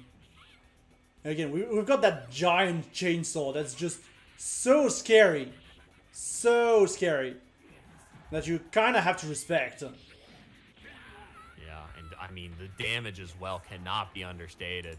Frexia just turning up the heat, confirming every small hit into full damage combos every time they have meter. Yep. But that was a very quick game one from Frexia, and I can understand that Vic is just taking one moment to breathe, you know. In a game as fast as this, a moment to breathe is a rare thing, so... It's a golden opportunity, yeah. All right. Actually stuffed the JC there. Actually, if there's one thing Zabel doesn't have, it's not the greatest one. Yep. Good stuff. He immediately spins on them and gets the low as well. Like, Frexia right now is being relentless. Absolutely relentless. Yeah, and it's truly the best way to play this character. Good confirms and damages quick before they can regain white health. It's just the Zabel specialty here. Oh my god. we don't even have the time to actually commentate the matches from Frexia. This is a problem. Chat, this is a problem. Yeah. I mean, is there anything less you'd expect from the number 2 seed, though? Just absolutely putting on a show of how incredible this character is. Yep. And immediately, once again, with the dash in overhead. Yeah, the clinic is free, the trial is free, and the Zabel damage is unreal right now. Wow, same side. Cross in, just everything, perfection. And searching for an answer right now. Vic needs to do something different, but doesn't have enough time to adjust. Yeah, Vic seems completely lost against Frexia's game plan right now. And that's the thing, Frexia is just going to continue pressing buttons until that goddamn lady is on the floor. Hey, she's the one that came back to life as a corpse, or as an Oni rather. So just gotta hold it down, pursuit to finish it off. The smallest bit of leniency found in the last few seconds. Barely coming through. Frexia sprinting through that bracket. You would not believe that was the 4th seed, but it really was. Yeah. Which is kind of why it's also surprising to see them in losers top 8. Because 4th seed, you would expect them to be a little bit higher, you know, further in the bracket before going into losers. But yeah, it just happens. Not with monsters like that, please. I'd be happy to even be in the same bracket as you. And I know anyone can sign up and play, but wow, I mean, just terrifying. I wouldn't want to be in that same bracket. That's a murderous play. Yeah, that is a very stacked bracket, all things considered. That is a pretty stacked bracket. But yeah, with that, I believe we are going to be good to go immediately into our losers top 6, which would be Naldinho Osman versus Coco Adept. We'll see here if it loads up for you. Oh, no. We're getting in. Yeah, Oh, cool. So Coco getting not the run back, but the character run back here versus Dimitri. Yep. Just character run back. Making sure to try and go through at least one Dimitri. You know? Yeah. I will say, I think Osman was a lot better with stagnating their pressure with command grabs, which will be a very big problem for Lilith. Does have a stuffing normal, but doesn't have like a great jump away option, so it can get very oppressive very quickly. So this will be a tough time. Yep. Either way, it's going to be very interesting to see. Very good in the bracket so far, though. They were 4-2 because they went out to Bagel very early in the bracket. So, no, you can't be sad when you lose the Bagel. That man will probably win this bracket, but the winners finals match versus Frexia will be very interesting. It's gonna be very interesting indeed. It'll be very fast. We'll probably just be dead silent as we're just like, what's happening? What's going on? It's just what it is. We're Vampire Savior at the end of the day. the best way to keep it going forward in a positive way. There's lots of monsters in this bracket, and no more of an appropriate game to have monsters than Vampire Savior. Yeah. Which, by the way, I'll just take 1 second. The character design in Vampire Savior is top notch. This game is over 20 years old, and the sprite work and the background, it's phenomenal. We didn't know how blessed we were when we were young kids seeing this game. I mean, that, check so far. Yeah, I mean, that's always the thing. Like, when you're a kid, you're like, okay, I want to play the cool 3D game, but like, nowadays you just appreciate the classics more. Oh yeah. When every game is 3D, none of them will be special. Ooh! Ooh, a mini game again! Time already? Yep. Can you keep on the rhythm? Nope. You're gonna get burned Not for bad, it. though, 73. 73, not bad. Yep. We're getting... I think that one was worse than the last one, but even still, respectable. Oh, great check in the air. Went for something dirty, but got stuffed immediately. Yep. Osman whiffing the XDP here. Slowly walking towards Coco Adept right now. Nice. And perfect hyper jump there to keep this pressure through. Some whiff DPs to build the meter. Just taking this very patient. Has the life lead. Doesn't need to commit to anything too drastic. Yeah, you can even push block the fireball. Is completely fine. But Coco Adept is definitely going to lose that first life bar. And also a good chunk of the second one. Thanks to that demon. And there we go. We're just going to get her in her pajamas. Yep. Perfect. I mean, I said it at the beginning, right? Osman, very good with command grabs. Very talented player when it comes to mixing you on incoming. And the buffers are clearly on point, stealing him that first game.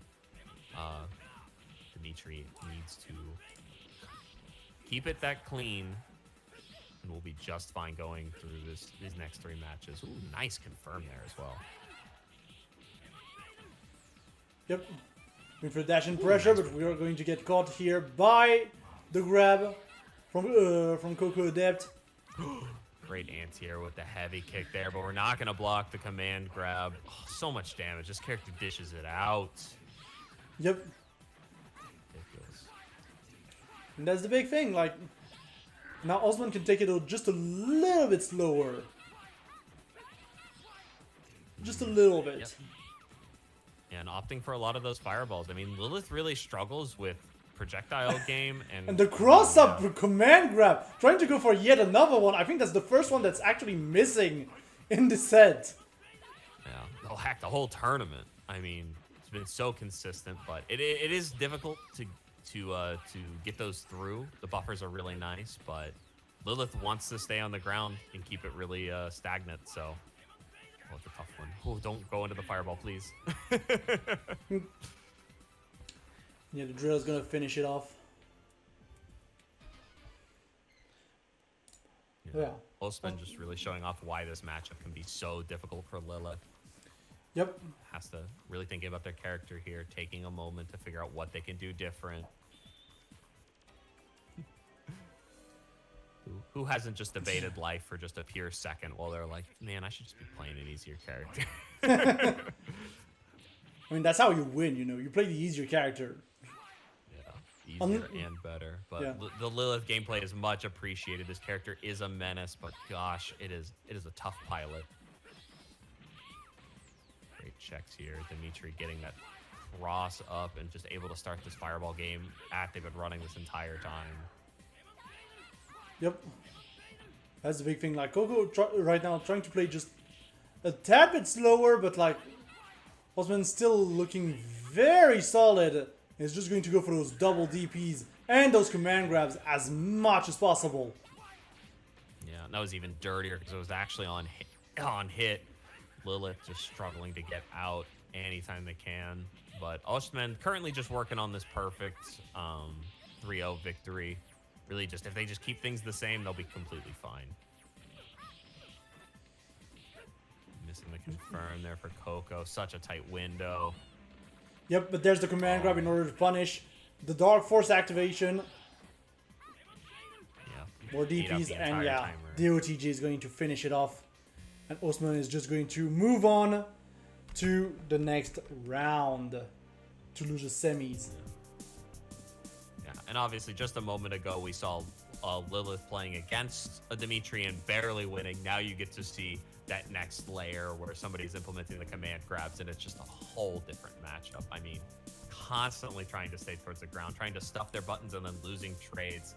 Very difficult for Lilith, but honestly, Osman, gotta give credit where credit is due. Played that beautifully. Everything in their kit coming together. Great DPs. Kept her out of the air at every chance they could. Barely got air grabbed. Did get mini gamed once though, so you might have lost a moral victory for one round. But that's pretty much about it. Other than that, nearly flawless play. Yep. But with that, we are going to go straight to the other losers quarter, which is going to be Loyalty versus Frexia. So Morrigan versus Raptor. Now here's the thing, we've seen how Frexia is just a monster with that Raptor. And I'm very curious to see how Loyalty is going to deal with it. Yeah, this is a really difficult one for me because I don't get to see Morgan's as good as Loyalty in this matchup.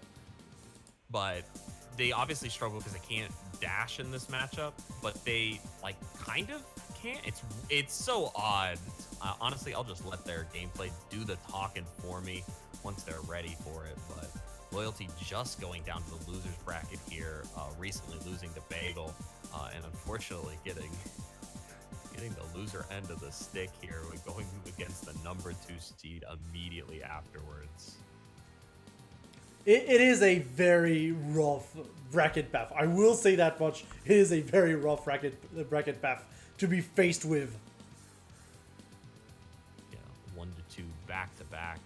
Obviously, we're seeing the Osman was Frex's one kryptonite, and with that performance against Coco just a moment ago, I mean, there's really no surprise.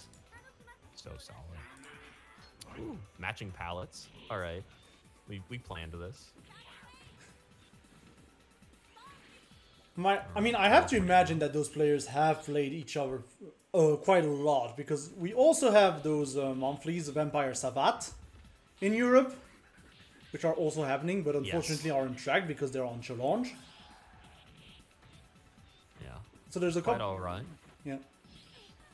So there's a couple of players that you would see every 13th of the month. It's the quirk of this tournament. It always happens on the 13th of the month. Oh, that's so fun. So if you want to check it out, make sure to check out Vampire Savat on Twitter. Very nice. Wow. I mean, Loyalty, honestly, doing some great work, but immediately getting I forget what that is called. It's not a command grab, but like a hit confirm. Really good stuff from Zabel. Good checks here. Yep. It's playing very patiently right now. Both players hesitating to approach each other. And to be fair, their methods of approaching are kind of similar sometimes with the air dashes. So I can see why they're kind of hesitating to just go in and try to get things done. Yeah, it really feels like Loyalty really only spending the bar to EX DP, trying to catch Sable coming in and not getting punished for it very much, but I can imagine it being quite difficult. He's trying to maybe optimize it too much. I would just throw out Chainsaw, but... Yeah. Still, slowly but surely, you know, Frexia is chipping away at Loyalty's health. The big thing, though, is that 1 or 2 EX DPs is all that Loyalty needs in order to make back the life deficit right now. Yeah, and we're very close to approaching time on this one. 18 seconds left, but the throw is going to start the chain grab situation. Yep. Loyalty trying to play Street Fighter 6 over here, and we are going to call out the missile barrage in order to secure that first game on Loyalty's side. Yeah, perfect awareness, getting 3 grabs and having a ton of white health on Zabel's side. Frexia not going to be able to do anything about staying away from the chip or damage from that. Ooh, air throw. Yeah, Let's a go. little air throw action, you know.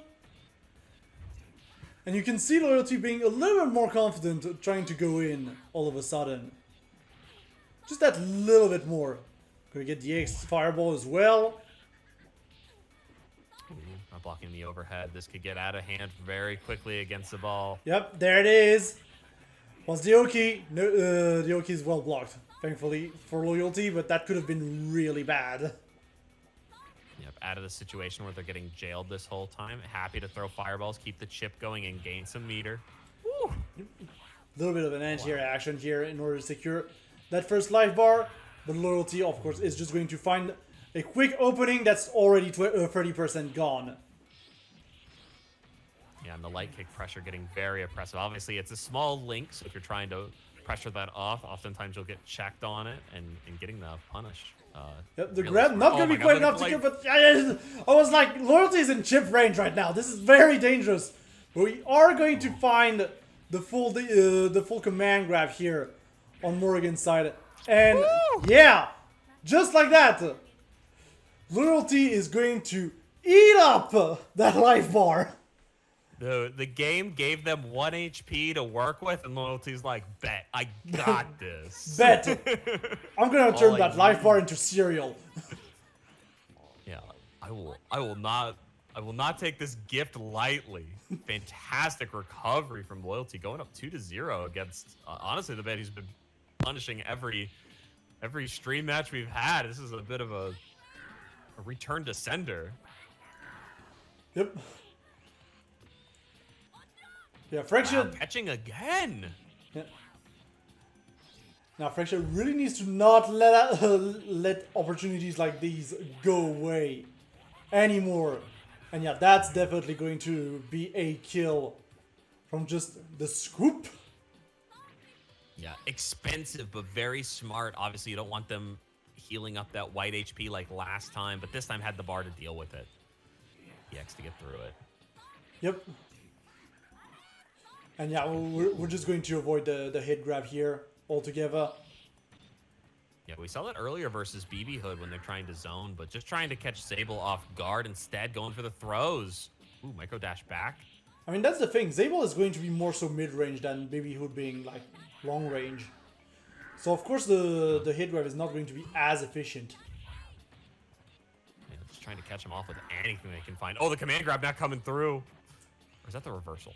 Gosh, they all look the same to me. Yep. A little bit of guard cancel action here coming in from Loyalty. Loyalty has once again the health lead, but we've seen how fast Zabel can make those up. Yeah, one light hit confirm, low kicks, and we're probably at a dead or just in chippable range Morgan. Now for sure death, but needs to build a bar before they get anything crazy here. Yeah, the XDP was very, very luckily not punished by Fracture, but I was very scared. We're also getting into time territory here, potentially. JC on Morgan. Yeah, we're at 10 seconds, but we're very low HP. Should be able to close us out with a kill prior. But... Yep, and the DP. And I just freeze it just in the middle of the DP because why not? Hey, one to give you your thumbnail, everything in change. Really good stuff to Loyalty. That was a very difficult match that they made look really easy. Yeah, this was very close all along. Like we can talk all day about that game 2.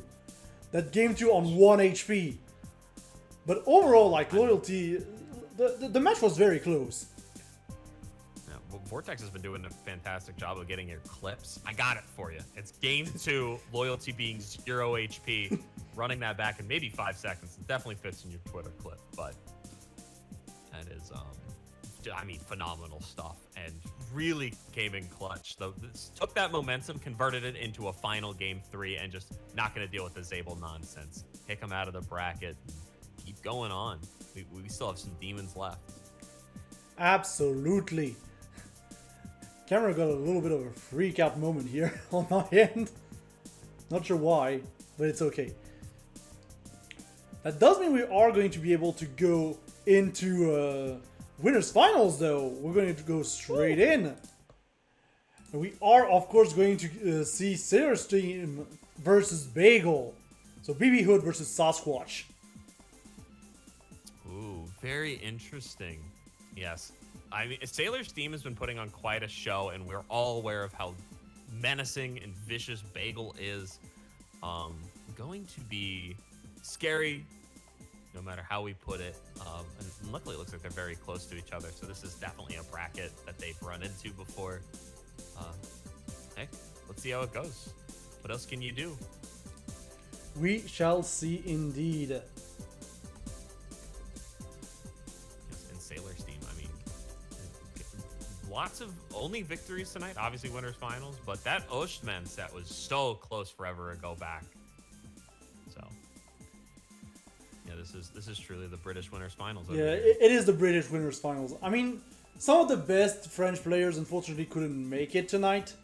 I know Dushny wanted to join in, but unfortunately couldn't because he had other commitments. But still, like, it's nice to see. We've had some good country variety as well tonight, to be fair. Oh yeah, no, people, not from too far that it would get annoying, but people right around the area, and you know, good connections all evening. So I've seen. You know, we truly are in a blessed timeline where Fightcade exists, and the netcode is so good. But let's get into this final match. Let's see if somebody can put a stop to this monster. Oh my gosh, Bagel! Can we? I mean, okay, 6 seconds. Monster is definitely the operative word here. I will say that much.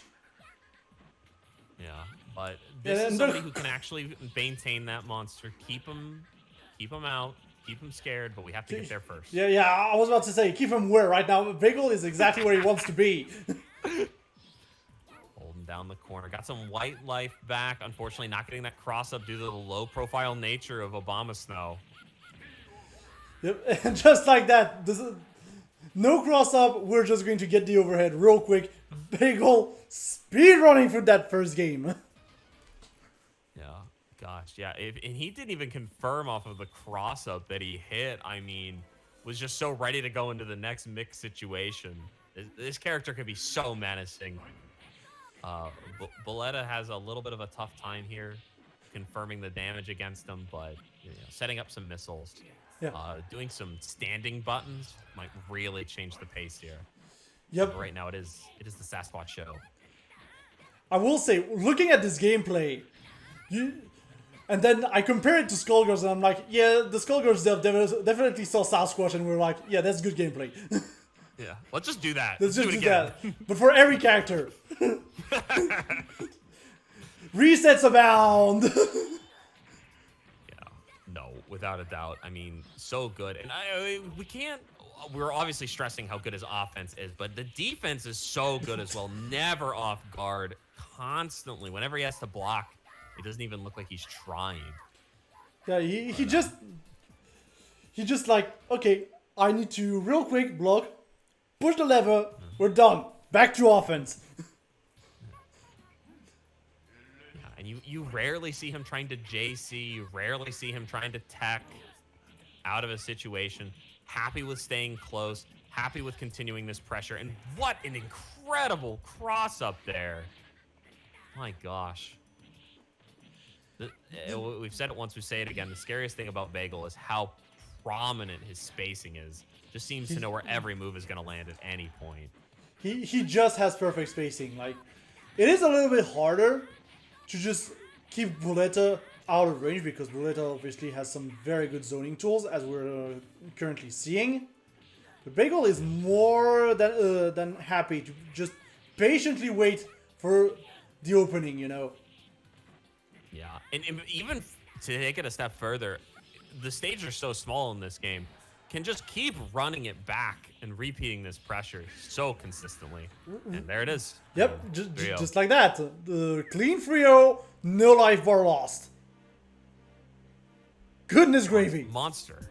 Just insane stuff. I mean, I will say, this is comforting to me because Bagel has done this to me many, many times in bracket. Because oftentimes he's a very high seed in brackets, and oftentimes I'm a very low seed. So he's often my winners round 1, my winners round 2. It does feel good that very talented players that we've seen today are losing the same way I do. So I can smile with that. It is reassuring, I will say that much. It is reassuring in some fashion. I'm also a Gallon main, a dog player, and I don't have a reversal. It's one of the few hard parts about playing the character. And yeah, I always finish the matchup with my arms crossed, and I'm like, if I had a DP, you'd be dead. And it's like, it really doesn't matter. It doesn't so matter at the end of the day. So, I mean, tops off the bagel. We got to his match quick because, frankly, if we're even a second late, he'll just run through it without us being there. So, yep, we gotta chase him down a little we bit. gotta chase him down. But yeah, that does mean we do have our top 4 kind of settled right now. We have to check out in which order they are going to come out. But if you do want to help our top 4 get a little bit more out of their night, we do have that Matcherino right now that you can access by typing !Matcherino in the chat. The price pot was starting at $50, and you can contribute for free by redeeming the codes by just typing in !Matcherino in the chat, logging in, click the code, done, boom, free money. Yeah, and it's a great way to support our players, show how much you love Vampire Savior. I know this is one of the games that's on the sidelines for like new game coming out soon, and I mean, if there's any company that looks at tournament results and things in the community, it's probably going to be Capcom. So let's make sure we show that there's money in this. Yep. Even 20 years later. Yep. The Darkstalkers are not dead indeed. And yeah, and if you want to support this event, Vortex Gallery Online 2024, we do have a little bit of a merch shop here. As you can see, we've got some wonderful t-shirt designs on display here. So if you want to check it out, make sure to type in !shop in the chat. And we'll give you the link directly to the shop, and you'll be able to order there. And I've said it once tonight, and I'll make sure to say it again. I was very impressed with the quality of these shirts. I picked up one for myself, and just really enjoyed what I got for honestly not very expensive at all. Quick shipping time, everything was great. So feel no fear there. They obviously don't pay me to say anything, so I just enjoyed I enjoyed my purchase. They're good shirts. They're good shirts. Yeah, very solid quality. It can always be scary at an online shop to buy it, but it was quite good. So. Yep. And also coming up in terms of Vortex Gallery, offline this time at Frosty Faustings 17. Got already some games announced for it. Some very fun side events for Frosty Faustings 17. And yeah, make sure to check it out. It is in the Chicago area. It will be happening from January 23rd to the 26th. And yeah, just a nice lineup overall. Like, we've got Samurai Showdown. We've got, I believe that's Hisentoku, if I'm not mistaken. Right next to them fighting herds.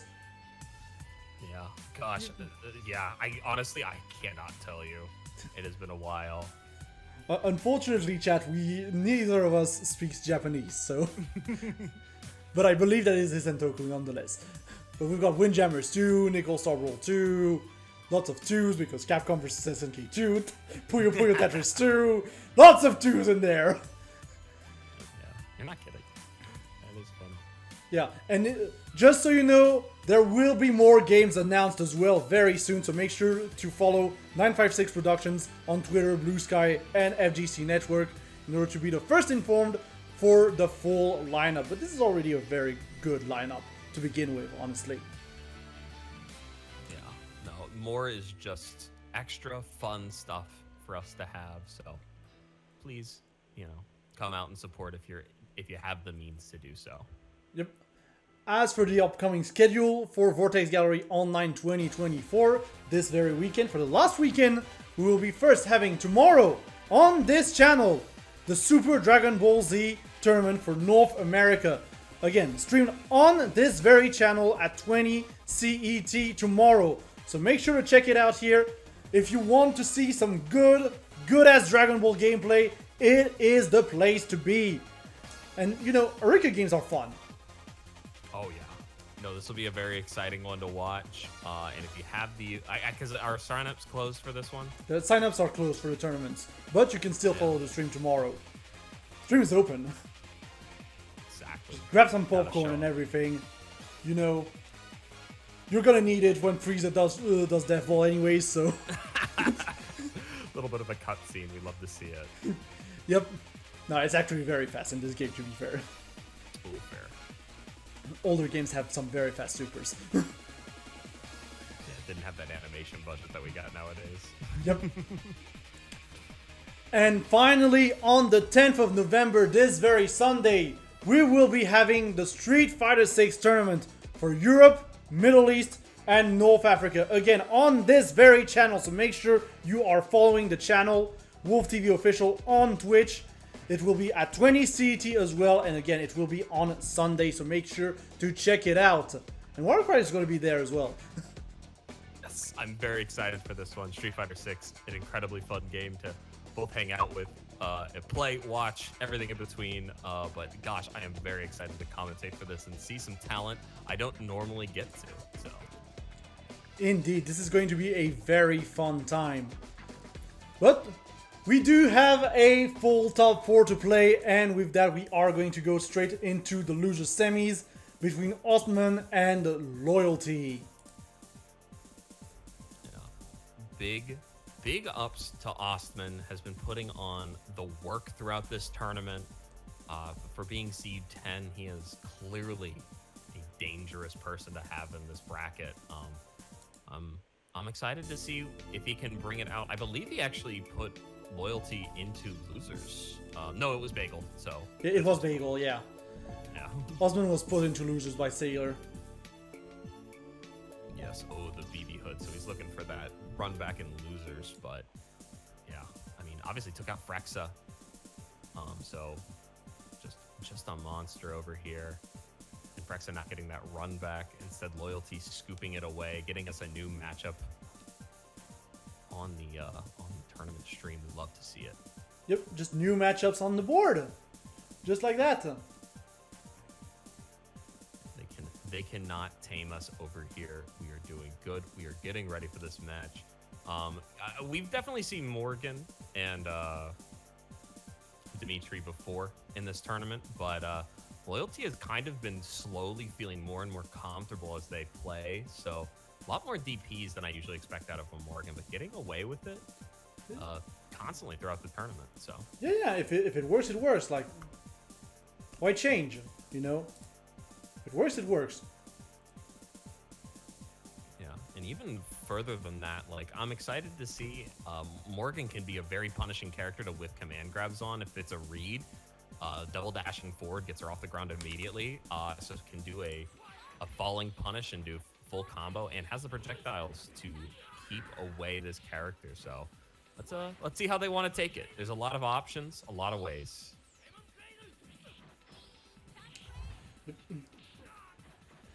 And so far we're just playing the check-in game, you know?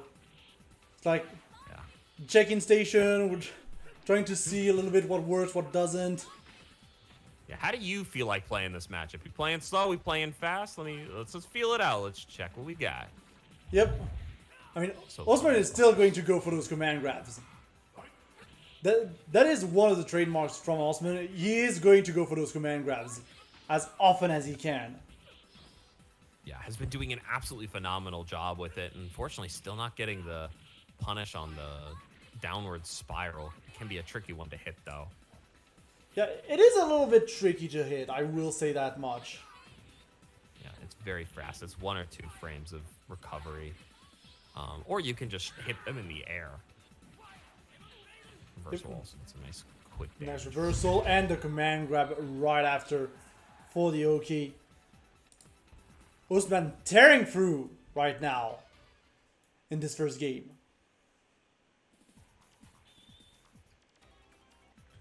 Yep. Needs to keep up this level of play to get through Loyalty. I do feel like Loyalty is a player that gets going with more data and more knowledge in their brain. So a quick 3-0 is probably going to be their best chance at winning. Otherwise, Loyalty going to kick it up. But oh, great tax. Probably so, Some yeah. HP. Sending some fireballs here as well in order to keep Loyalty away. And then Loyalty getting grabbed here. That's fine. Another grab right after. And a command grab right after. I told you, Osman loves those grabs. Yeah, without a doubt. I mean, who needs Victor on the screen when we got Dimitri? The true grappler. The true grappler. Yeah, definitely being played as such right now. Ooh, and great spacing footsies there by Ostman. Yeah. It's so crazy to me that people don't think Dimitri is like a top-level character. Definitely, I'm biased because of my local, but man, Ostman really showing off how terrifying this character can be when put in. Yeah, that is fair. And there's another command grab this time. And we're just going to drill right in front of the Morrigan in order to get the low mix-up. But Loyalty finally will grab it in order to get some momentum back. We gotta keep the Dimitri in the corner, I was about to say. Yeah, I mean, next to impossible, right? Can just drill out at any opportunity. But the EX Fireballs right now being the saving grace of locking him in place for a second, but double DP, cleaning up the trash and going up 2-0. Honestly, this is... It seems so one-sided because Dimitri just gets to control the space, the way the match is being done, and Ostman is doing such a great job of just keeping the throw pressure on. Yeah. Push. But funnily enough, maybe Loyalty is just a little bit less familiar with the Dimitri matchup. Like you've mentioned it before, this is not the character you see the most often. So seeing him at this high of a level can be quite surprising sometimes if you're not ready for it.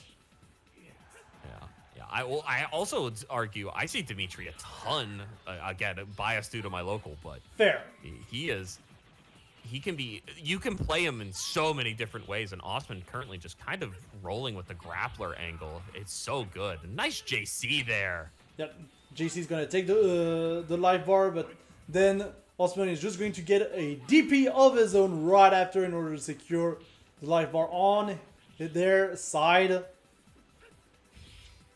Blocking the entire airstream and getting the heavy afterwards. Loyalty is truly playing the best they have this set, but it doesn't matter. Dimitri's button's so oppressive.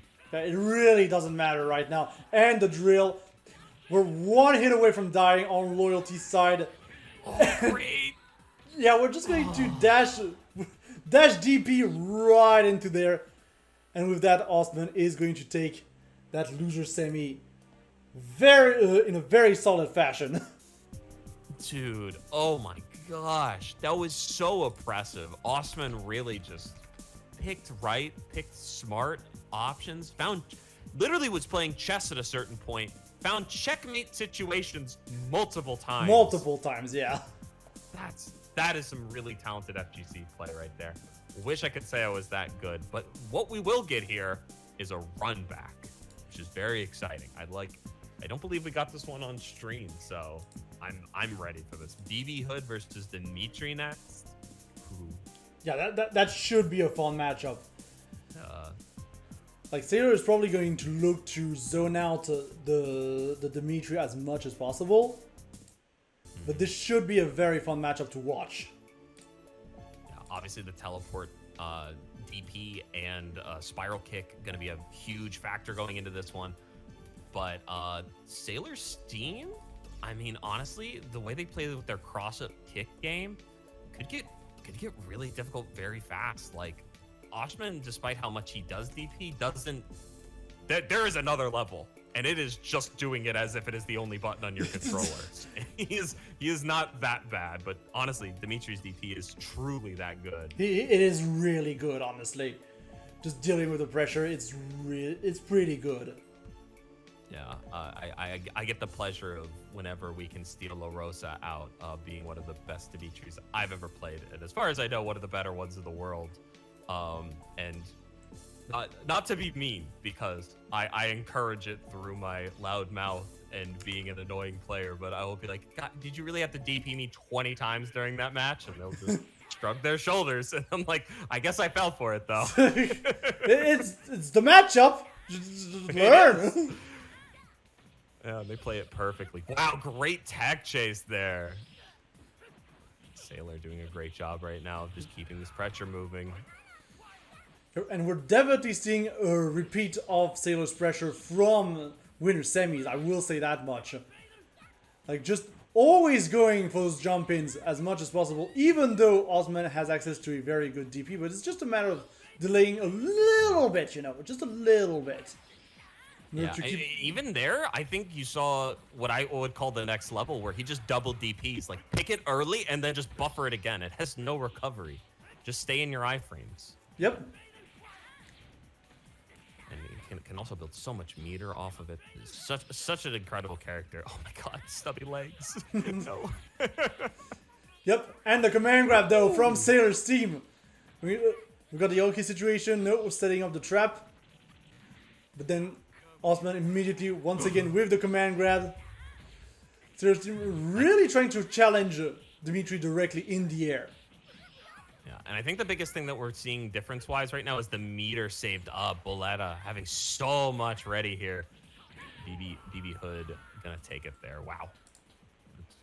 So fast. Never react to the fact that I've even lost. Yep. Always have to keep on your toes. Incredible stuff, but Osman put on a nice show.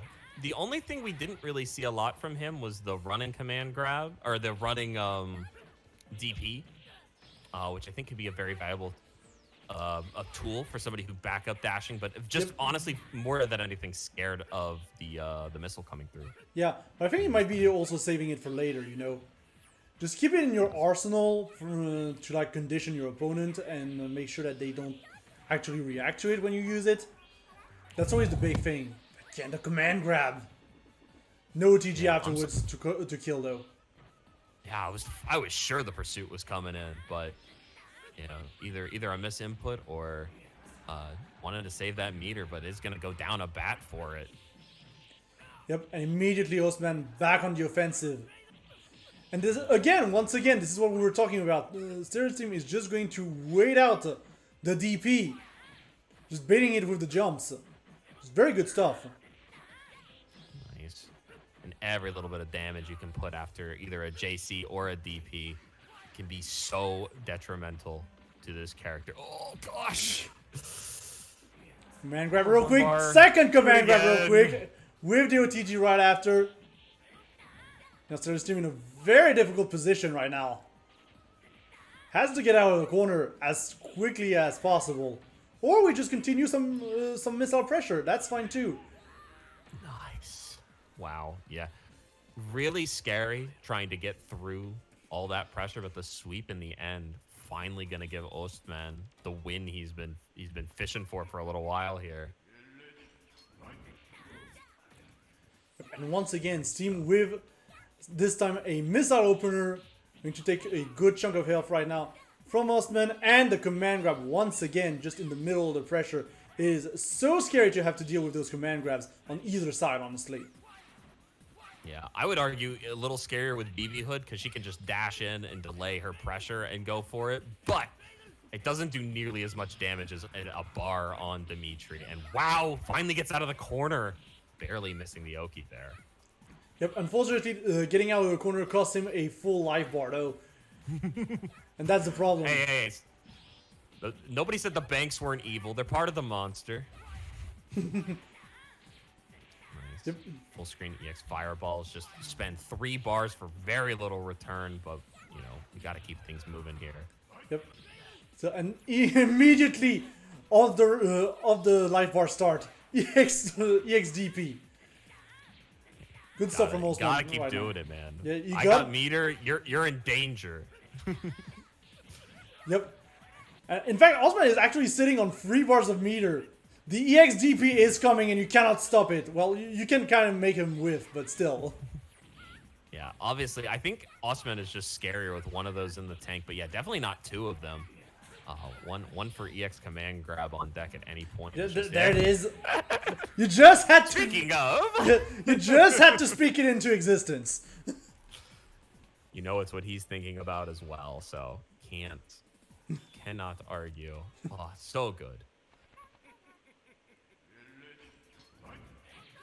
right, Osman on set point right now, looking to take on Bagel in the finals and potentially get another second/first place if they're able to hold this down. Yep. Oh, As we're seeing, cross-ups. yeah, they're just trying to mix up with the cross-ups, on Sailor's team side. I mean, Sailor's team has lost a lot of momentum, honestly, in this match, and needs to gain it back fast. So going for those tricky cross-ups, not cross-ups, might be the way to do it, honestly.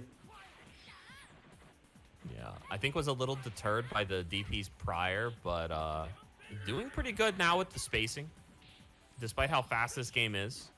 Yeah, that's the He's thing. doing a nice job with it. He's just staying mid-range, and it's kind of working right now. Just staying mid-range.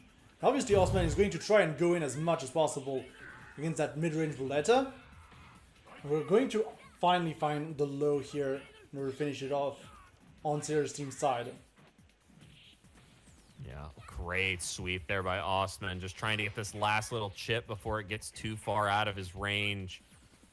Anything will do it for Buletta to go down a bat and even this up, but we're finally starting to see the time come into play here. 40 seconds left can get really nerve-wracking between these two. Yep. Jump light punch. That bar is Close it out down one more. on Sailor's team. Sailor's team once again back with the jump in. It messes up the Oki after the trip mine, but EXDP getting it out of there. This could be Osman's life. That DP is so safe on block.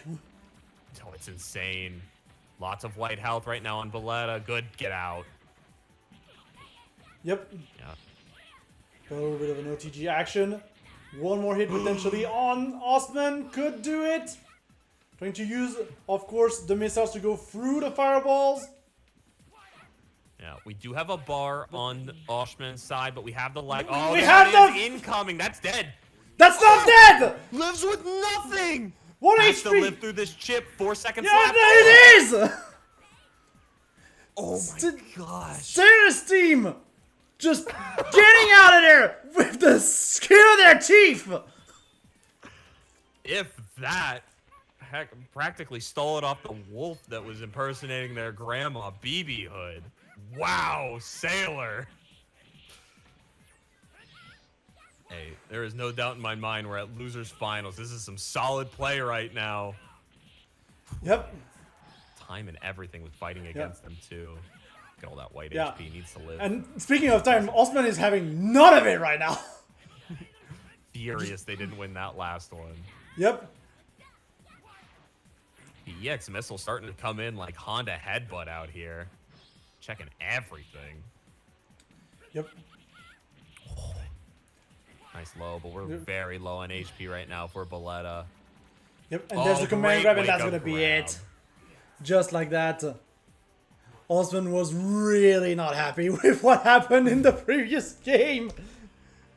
I mean, absolute props to Sailor. Held that down the absolute best they could, but Dimitri can just dish out the damage. When he's guessing right, your health bar is in danger. And yeah, I'm sure morale was a little low once the first bat fell. Had a lot of white health to gain and never got the chance. So Yeah, it really felt like Sailor's whole stamina went into that game 4. yeah. And unfortunately, And it there was no fuel left in the tank for game 5. Yeah, it happens to the best of us. I mean, the pressure can get insane. Ostman truly has shown that Dimitri can keep running it, has the ability to just lock down, do the command grab, repeat and rinse, and DP in great situations. I mean, just flawless play. Yep. But we are getting a little bit further into the night. We will be having our grand finals in just a bit. But before that, I would like to remind you all that there is a matcherino for this event that you can contribute to for free by typing in !matcherino in the chat and redeeming those codes. Yeah, get in there and do it. You know who your top 2 is. Get them paid. Yep. And if you want to support the event as well, make sure to visit that shop. !shop in the chat. We will never say it enough. Those are some very nice shirts that we have in the shop. So make sure to check it out. !shop in the chat to support your TOs, to support everyone who is putting up this event, this Vortex Gallery online for you over the course of technically 5 weeks, but more like 4. Yeah, and again, they're really high quality shirts. Got one myself. It's always a little scary getting from an online store, but I was thoroughly happy and surprised with it. We'll have it on Sunday. Had to rep my local that runs the Vampire Savior for today. So Yeah, that is fair. yeah. Also coming up in terms of Vortex Gallery, we are going offline in Chicago for Frosty Fasting 17 from January 23rd to 26th. And you can see already a small snippet of a lineup of games. I say small, that's like 20 games or something. I do not know how to count.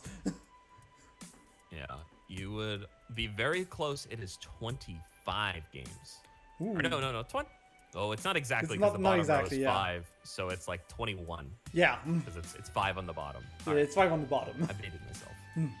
But yeah, hey, honestly, if you didn't count and you guessed 20, you were pretty gosh darn close. Look, I did math and I messed up, so. yeah, look, you gotta have a feeling for it in your head. I guess I'm a Balatro player now. But yes, if you have the opportunity and the funds to do so, please come out to Chicago. I'll hopefully be there with you guys, but I have a wedding that weekend, so we'll see. Yep. And finally, we do have 2 more events coming up on this very channel this weekend for Vortex Gallery Online 2024. First, starting up tomorrow with Super Dragon Ball Z for North America. Why am I hitting the desk? I do not know. I do not care. This will be tomorrow at 20 CET. So if you want to see some good Dragon Ball action, make sure to check it out. It will be on this very channel, so make sure to follow the channel as well. Lots of good Dragon Ball to become, and yeah, come out and enjoy the bracket. Make sure you do the Matcherino for tomorrow as well. Yep. And on Sunday, we do have Street Fighter 6. I'm obviously very excited for this one. Get to see a whole bunch of talent that I don't normally get to enjoy just due to Regency matchmaking differences. But oh, I'm so excited to see what Europe, Middle East, and North Africa have to show off in this very volatile, fun game. Yep, I'm also very excited for North Africa, obviously, because unfortunately North Africa kind of gets the bitter end of the stick with Capcom Pro Tour and stuff, but we want them to have the time to shine as well. They have some excellent players in KOF and in Street Fighter, so we want to see them shine in a good environment, and that's the nice thing about online in Street Fighter 6 and Vampire Savior and all these games which have rollback. We can do that.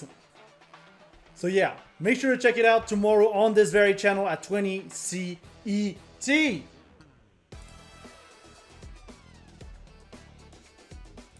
And with that, we are going to get ready for Grand Finals. Honestly, was not the people I expected, except for Bagel. Yeah, Bagel was expected. I don't. I mean, we're gonna see a stat line coming up here in just a second, but has he dropped a game? Is my real question. That is a good question. Let us discover that together. Because it really doesn't feel like he has. I mean, we all know he's such a solid player. Yep, hasn't dropped the game yet. I think he dropped 1 bat in the loyalty match. But Yeah, and then speedran the game against Sailor's team. I mean, we've already seen how solid they play. It's just, oh, he's such a monster. It's not even fair. But Ultraman definitely been the underdog story of the night. Came in with Steed 10, and I remember making a small comment of that looks a little funny because he's got like 2nd, 1st, and 7th. This thing might be really stacked, but no, frankly, really just not even caring about the seeding, running through this bracket with an early loss to Sailor Stream, bringing it back when it matters the most in losers finals. So good stuff. Yeah, he's just been running through the losers bracket and been taking names for themselves. So it's going to be interesting to see how they stack up to Bagel. I'm very excited. They have not waited to start that match. Oh gosh. Yeah. We are immediately into it. For good or for bad, man, Vampire Savior players very much want to play this game and will getting a chance at grand finals. No better time to run it right now. Let's see what they got. Currently, Bagel running away with it. Yeah, the speed. We got that speed.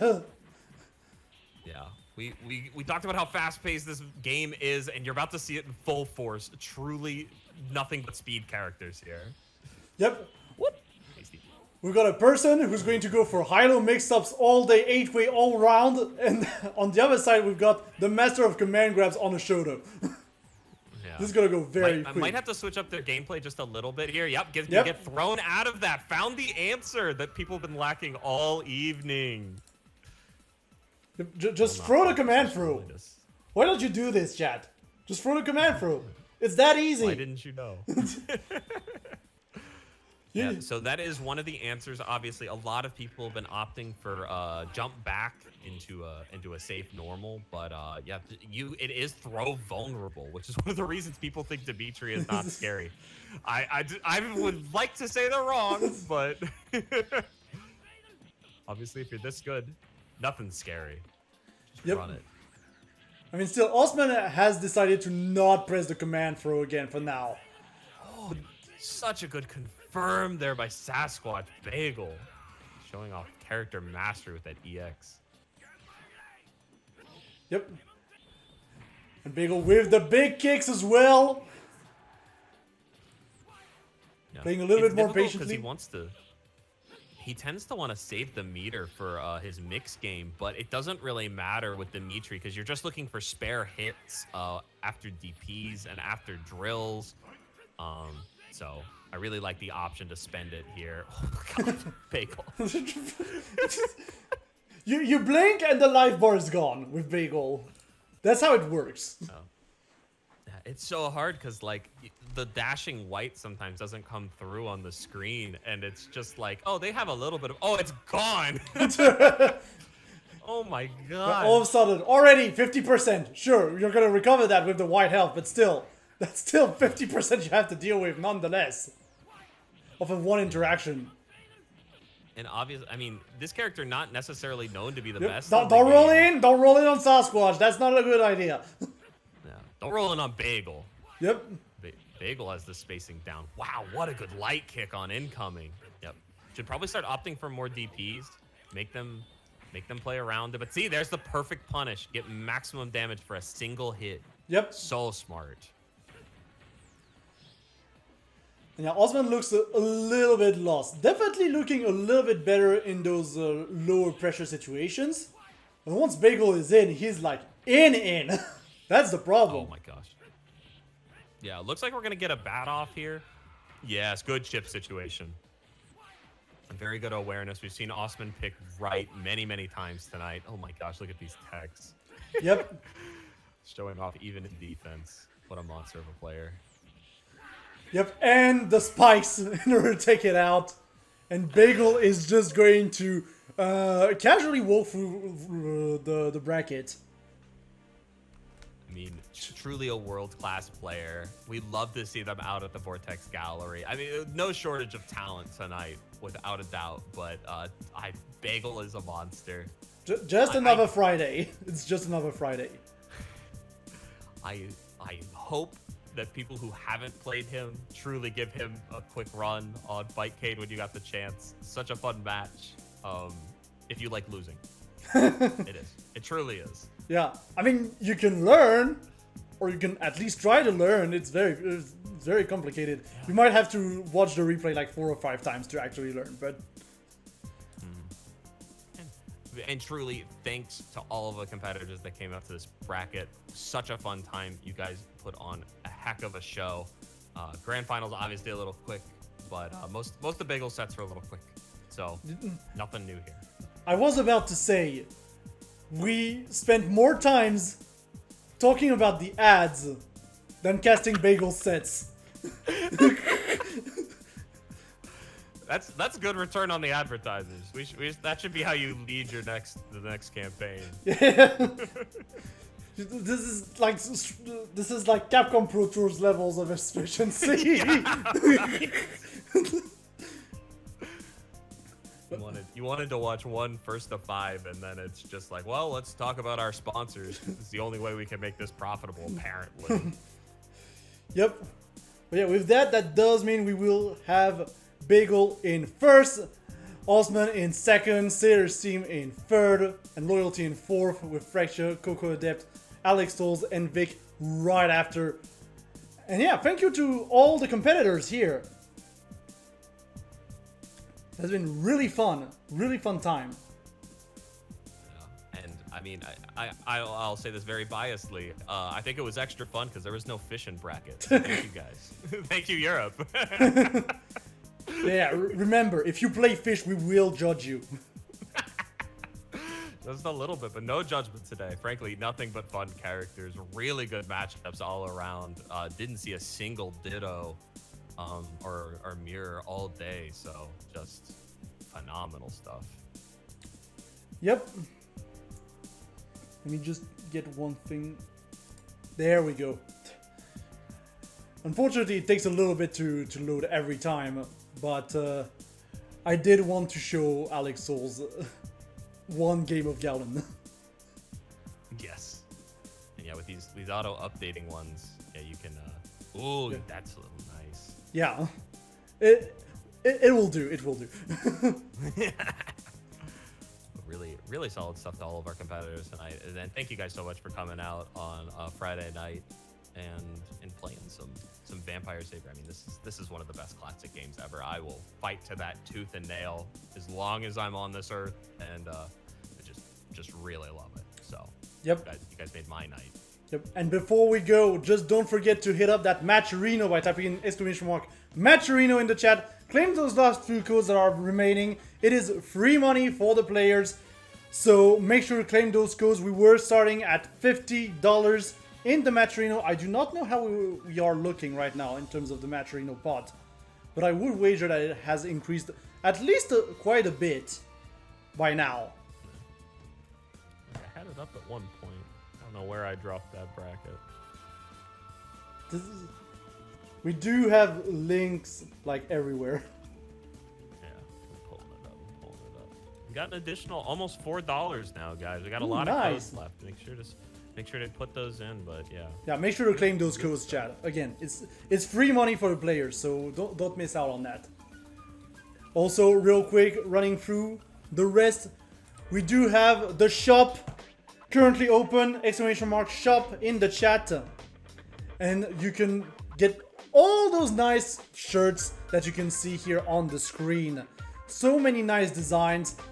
So yeah, keep coming, Grim Reaper, like the shirt says, and make sure to buy those shirts if you want to support your TOs. Yeah, and last time I'll say it, quality is incredible. If you guys are worried about an online shop, they really do a nice job getting you nice quality t-shirts. So feel free to pick one up. It is very comfy. Yep. Also coming up in terms of Vortex Gallery, we are going offline. Frosty Fasting's 17 Vortex Gallery is back. You can already see a snippet of the lineup on your screen right now. We've got some Power Rangers, we've got some Samurai Showdown, we've got, of course, some Kyanta, because we gotta have Kyanta, guys. We gotta have Kyanta. It is a staple of Vortex, and it is a staple of just good stuff. Wild, fun game. Hope to see you at Illinois if you have the funds to do so. I'm also hopefully going to be there, but I do have a wedding, so we'll find out. Yep. Again, January 21st to the 26th. So make sure to check it out. It is near Chicago, so yeah. If you're nearby, or if you're not nearby, make sure to check it out. As for what's coming up next, we at Vortex Gallery Online, we do have the Super Dragon Ball Z tournament for North America coming up tomorrow at 20 CET, same time as today. So make sure to be on time and ready to go for this tournament. We're gonna have some nice Dragon Ball action from Eureka and from the players who have been grinding that game for like the last few months and last few years. It is incredible to see the revival of this superb game, honestly. It'll be a super fun time to witness. Bring your popcorn and get ready for an interesting evening. Yep, make sure you have some sensu beans lying around. Might need them. Yeah. Especially if you're in that bracket. Sounds stacked. Yep.